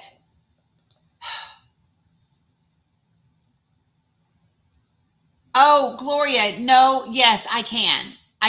Thank you, Gloria. Okay, so Gloria, when we're on TikTok, you can send gifts, right? And they're like, so on TikTok, somebody might send a little "I love you" sign, and it costs 100 coins. Well, 100 coins might cost $1 to purchase, or $5. It doesn't cost $5, but so typically you can get 1,000 coins for $10. And when you're on TikTok and you buy those coins and you gift them to people, then they can convert it into money to where they can use it to buy food or to buy the things that they need, right? So in Palestine, where there's no infrastructure anymore, where there are very, very few jobs to be had, they have to rely on the generosity of people around the world. And in my opinion, people around the world should be generous to people in Palestine because it's our countries that are funding their war. The United States of America is responsible for the genocide that's been committed against Palestine. Without our weapons, they would not have been able to do what they've done. So in this community, we do our best to support them. And sometimes we do it through gifts on TikTok, but then they also have support links. So think of GoFundMe links or Chuffed or whatever, there's different links.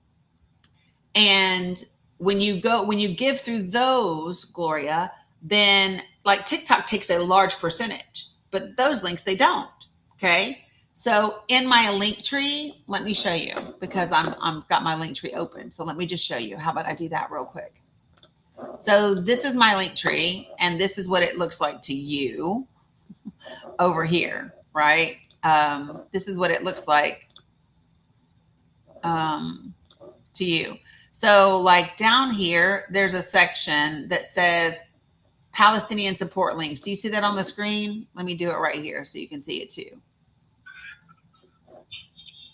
Hold on, guys. Okay, so see right here where it says Palestinian support links on my link tree, Gloria? This is Mohammed OS. This is Raja. This is the brothers, or his name is also Mo on TikTok.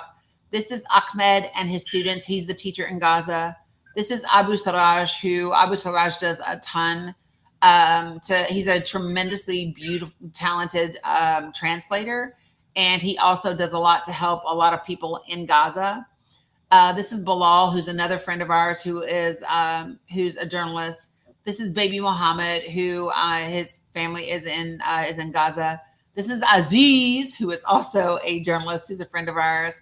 This is Calamantina. This is a nonprofit that has been established by some folks of ours here in the States who, through their nonprofit, they have been able to get food distributed and things like that. This is Sophia of Gaza, or her name is Amal, right? And so she has two beautiful little girls. She's the sister of Mo. This is also, whose is this? Oh, these are charities that have been vetted. And then this is a book from Sarda, right? So these are ways to be able to do it directly. If you are not on TikTok, these are all in my link tree, and these are in my Discord. Yeah, Shimmy, what's up? And this is Dani. We love you, Dani. We love you, Sammy. We love you, Sammy. So these are ways that you can help, even if you're not on TikTok. Yep, in the link tree. And in my Discord, if you're not part of my Discord, join my Discord. If you join my Discord server, all of these are also in there. Okay. So we do the best that we can. 1 second. I have to unlock my door because it's time for Bella to get home from school.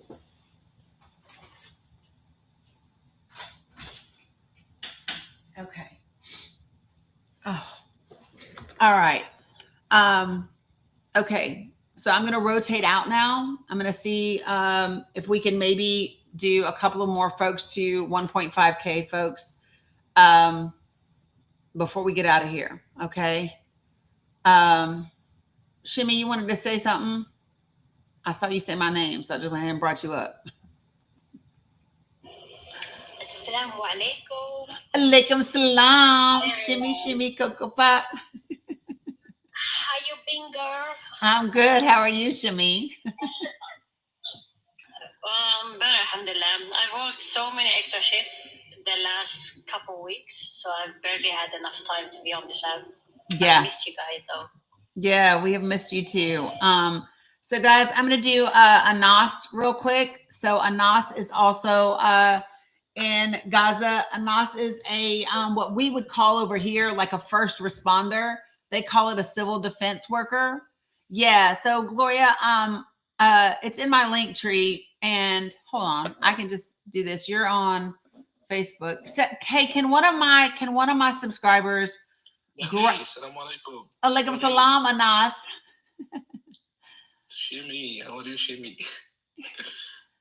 Can somebody that's a subscriber grab my link tree and run over to Facebook and put the link tree in the comments for me? That would be amazing. Anas has a list of legendary missions. Anas, you want to share some of your legendary missions? نعم والله وش ترجم شيء يلا الناس شير يلا شير Okay. You know, when I first met him and I saw his videos of the knot things he does. Yes. I was like, oh, that's cool. I used to love those as a kid. Yes. And then I told him, I was like, I'm gonna try it. I went to the what what do you call it? Like a store with like things for the cars, or like a hardware store, a mechanic store. Yeah. Yeah, like a hardware store, exactly. And then I was like, I need some rope, like some legit rope. And I tried to find one, but I couldn't find any good ones. So I bought a rope, and I told him, I was like, look, I have the rope, I'm going to do it. And he couldn't stop laughing. Like, he thought it was so hilarious. I still haven't showed him, though. I tried it live once with him, but I was kind of half tired, so it didn't go well. Yeah, I got it. So let me tell you. So for those of you who guys do not, if you're on TikTok, Anas shows, he does these videos to show you how to make these really secure, fantastic knots that can be used for different reasons and in different ways. And it's fantastic. And so, yeah, you should watch him. I was like, damn, look at that knot. And he just be just like, whoop, whoop, whoop. But yeah, so anyway, he said, you're not cooking today? Yeah, which he does. Yeah. Work. I got it. Yeah. So he's what we would consider to be a first responder, folks. I'm going to bring up somebody in the West real quick, just for balance, just to hold space. So Carla, I'm going to let you hold space for me. And then, I don't know if you guys saw, but Bilal is here. Bilal, where are you? I saw him speak to me, and now I don't see him. Does anybody see Bilal? See, there's like what the equivalent of a fire truck would be, or ambulance. See, guys? He's right there. Where? Shit, which? Bilal, request up. Ah, there he is. Boom.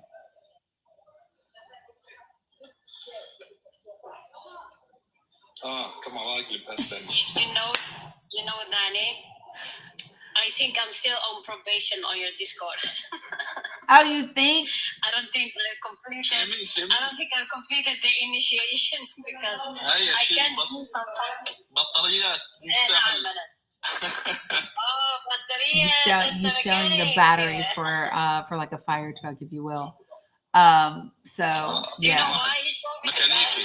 It's like an inside joke because I'm driving my family car, and the car is not the best, so I always have to disconnect it if it has to stay more than like 2 days, or for a couple of hours, so it doesn't burn out the battery. I got you. And I used to show it to them because they love to see those things, or they like to see like the forklifts and things in my workplace. So he calls me a mechanic because of that. That's why he showed the battery for his side. He was like, "Look, Shimmy, battery." I have heard about you fixing up cars and things. I have heard. I was on live and I heard you talking about it. You're a skillful woman. Yep. Most of us are we not? So yeah. So let me do. Okay. So for those of you guys who see in the bottom right-hand corner, that is our friend Bilal, who we love dearly, who also is fine as fuck, by the way. He took himself on mute, so I'm letting him speak. Can you hear me, Mr. Dani? Yes, I can hear you, Bilal.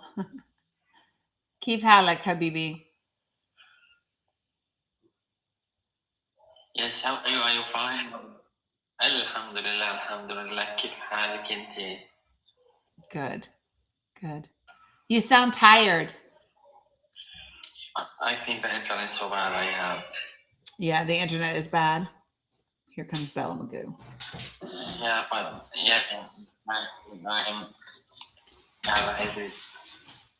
Yeah. Y'all see, he sounds tired.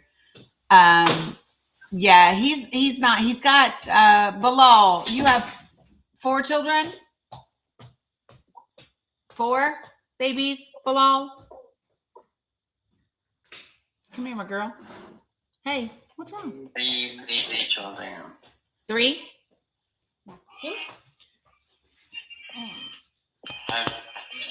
Yes. 3. Yeah. I always be trying to give him an extra baby. It's Raja has 4 and he has 3, and Muhammad OS has 3. So yeah.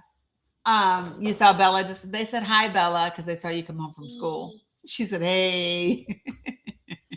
So I think the thing that I want to leave everybody with, if we could, I don't know what's left in terms of coins, but if we could, I haven't had Bilal up in a minute. That would be amazing. Yeah, so I don't know if he's in a place where he can. Bilal, with your internet, can you turn on camera or no? Appreciate you, Kat.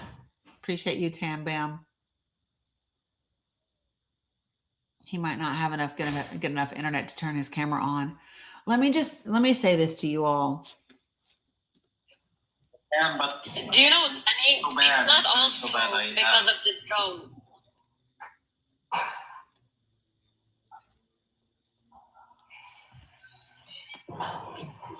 شو حكيت بلال؟ Yeah, he's trying to talk. It's late there, so it's dark. There's my friend. Yeah, he looks tired. He has bad internet too. There's my friend. my sister. Hey, how are you, brother? My friend looks tired. Good, alhamdulillah. I'm fine. Yes. Shimmy, can you ask Bilal if he's lost weight again?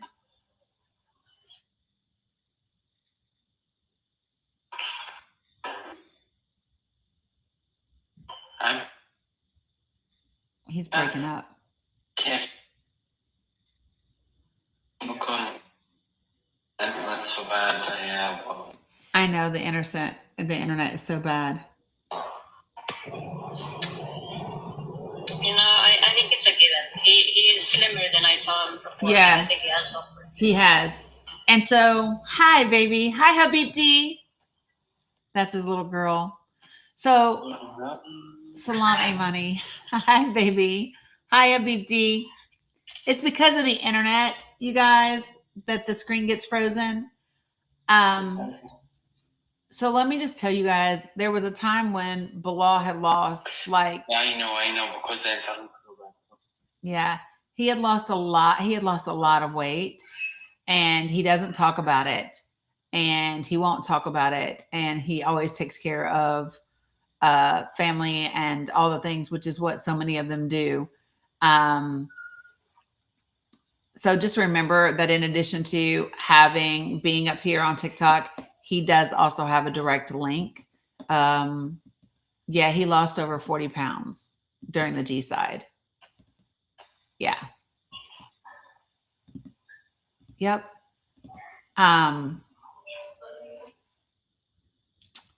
Yeah.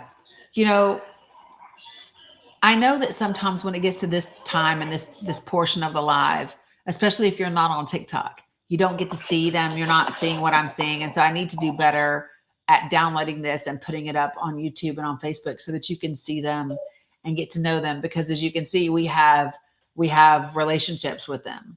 And these are our friends and we love them dearly. And it might seem like, okay, well, but we were talking about US stuff. This is US stuff. This is US stuff. If you all do not understand that not only is our Congress compromised by the current administration, our Congress is compromised because of Israel. And I say that because just one pro-Israeli PAC, just one, spent $53 million in the last election in 2024. Okay? You really need to understand that that there are organizations that are spending more on our elections than you could even fathom. I believe that AIPAC spent $19 million on one race in order to get Cori Bush out of Congress. Did you hear what I said? $19 billion on one race to get Cori Bush out. Okay. When you understand that they raise more money for the Black Caucus than anybody else, when you understand that they raise more money for the Hispanic caucus over anybody else, 19 million. I hope I didn't say billion. $19 million to get Cori Bush out. 53 million total. And she is running again currently. Absolutely. And when you understand that they are trying to grow that influence, because they just brought almost 250 members from state legislatures around the country to Israel for free. When people are walking around, when your elected representatives are walking around the United States of America wearing pins that say shit like 50 states, one Israel, what the fuck is that all about?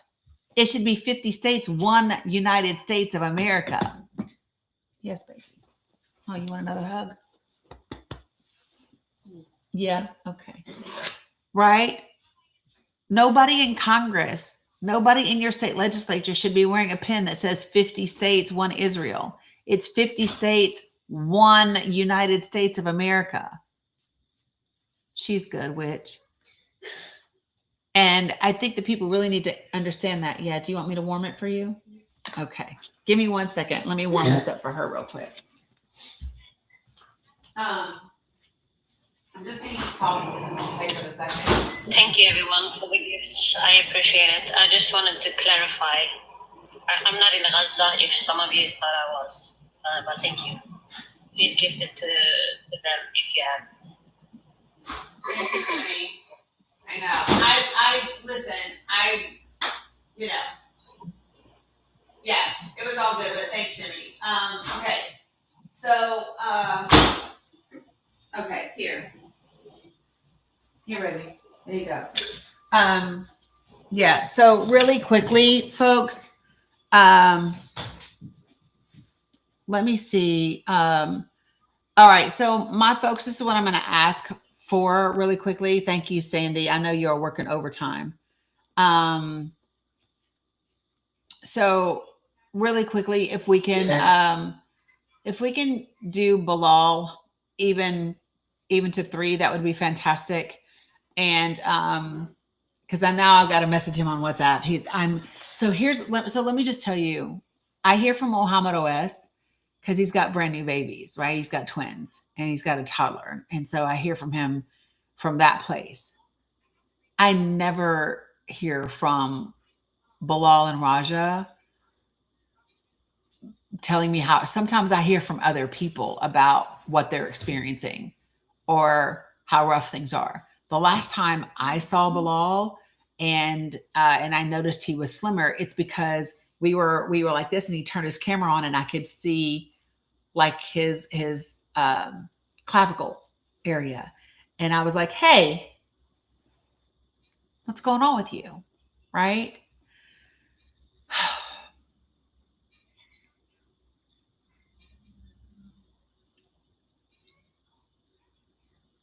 What's up, A-Money? And it's like so crazy to navigate this space because like I want to balance the live so that I can be of service. Like I can't be of service if TikTok fucks up the algorithm and I don't have the visibility, right? I can't be of service if I don't have the visibility. But when they come in every day and I don't bring them up, I feel like for fuck's sake, right? But it's the balance. And so, right. So it's definitely catch-22. But this is what I'm going to say to you all, like 100%. The place that we are at right now is so important. It is important for us as a country, the United States of America. It is important for us as a country to get the next 11 months right. It is important for our democracy. It is important for our process. It is important for our children.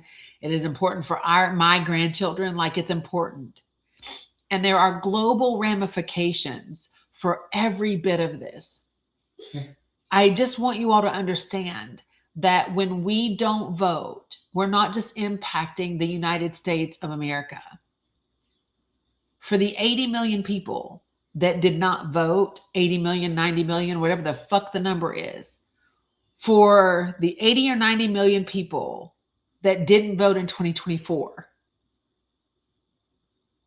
there are hundreds of children in this country that now have measles. There is a G-side that has been going on in Gaza, and we stopped aid for countries around the world, including us. We have devastated American farmers, devastated them. You have people in cities across this country that don't want to leave their front doors, that are scared to go to the grocery store because of the color of their skin.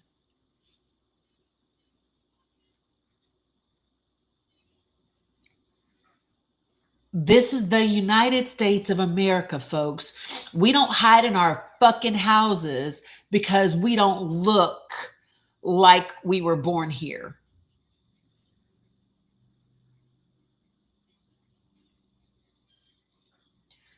So get over yourselves, okay? And I don't care what side you come down on politically, okay? This impacts everyone, and you might think it doesn't impact you. Let me tell you something. If your ass ain't making 500 grand or more in this country, yes, the fuck it is, and yes, the fuck it will. Amazon just laid off another 16,000. You hear me? Amazon just laid off another 16,000. You better start understanding that there is no both sides, as in Republican versus Democrat. That's not the thing. It is the elite, it is the rich, it is the greedy versus the rest of us. Period. And there are more of us than there are them.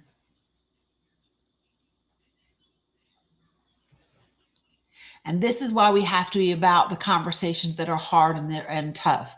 This is why we have to be about strategy and about how do we make this thing happen. This is why when people say, well, are we going to have elections? You better fucking act like you're going to have an election. Because if you act and move and plan like you're going to have an election, guess what, folks? You're going to have a fucking election. Stop sitting around and hoping that somebody else secures things. Stop sitting around. No one is running to save this country. And I don't blame them because we have spent a lot of time fucking up other people's countries. Don't expect anybody to come save us. We have to do the work ourselves. So you have to plan the work and work the plan. That is what's required of every single one of us. And that is done through elections, that is done through service, that is done through conversation and community, and that is done through government accountability. All of those things. And I don't care if you hit a roadblock. I don't care if you hit a bump in the road. I don't care what that looks like. My mom used to say, listen, it didn't work out. You better back up 20 and punt. Do it again. Figure it out. Rework the playbook. Do something different. That is what is necessary. So,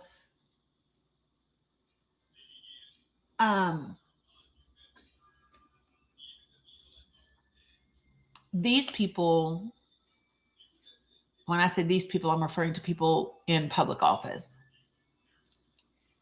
They either need to be about the best interests of the people, of the average, ordinary, regular person, or they need to get the fuck out the way so that we can put people in office who are.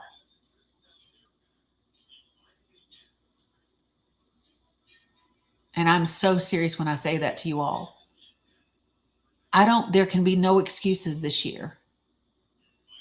There can be no excuses this year about why you're not organizing, why you're not talking, why you're not having hard conversations. There can be no excuses. None.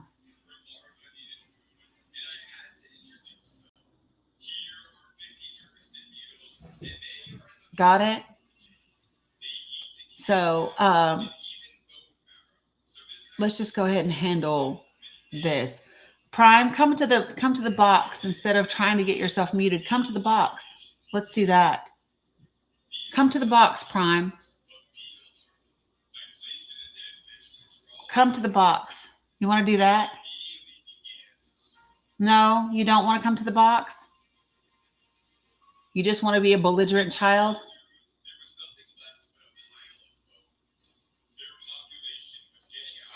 Huh? Prime? No? Yeah, his daily muting. Because he's full of shit. Swears up and down. What's up, Heidi? Come on, Prime. Come to the box. Come on. Prime complains about what I don't do. Prime says I offend Palestinians. Prime says I'm offensive to Palestinians. Where are you at, Prime? Sandy, you can unmute him for now. You can unmute him. Come on, Prime. Come tell the pallies on the panel how I'm offensive.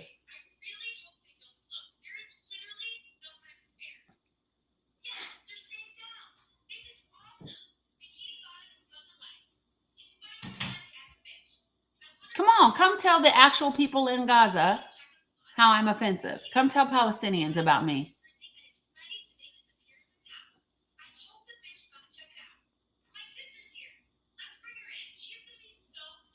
Come on.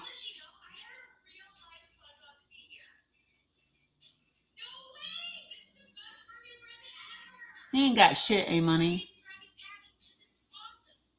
Ain't got shit. Unmute him, Cam. Unmute him.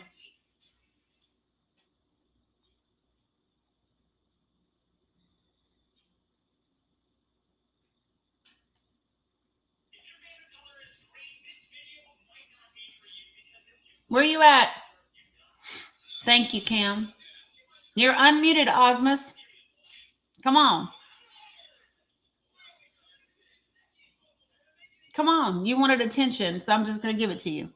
Folks that are on all the other platforms, I'm not going to make you waste your time while I deal with this shit over here. Okay? I love you all sincerely. We have really big work to do this year. I hope that if you want to do that work, if you really want to get this country on track and moving in the right direction, that you continue to come into these lives, that you continue to join my Discord, that we continue to do things, and that you bring new people with you. Okay? So I will see you guys over here tomorrow. Same place, same time. Okay?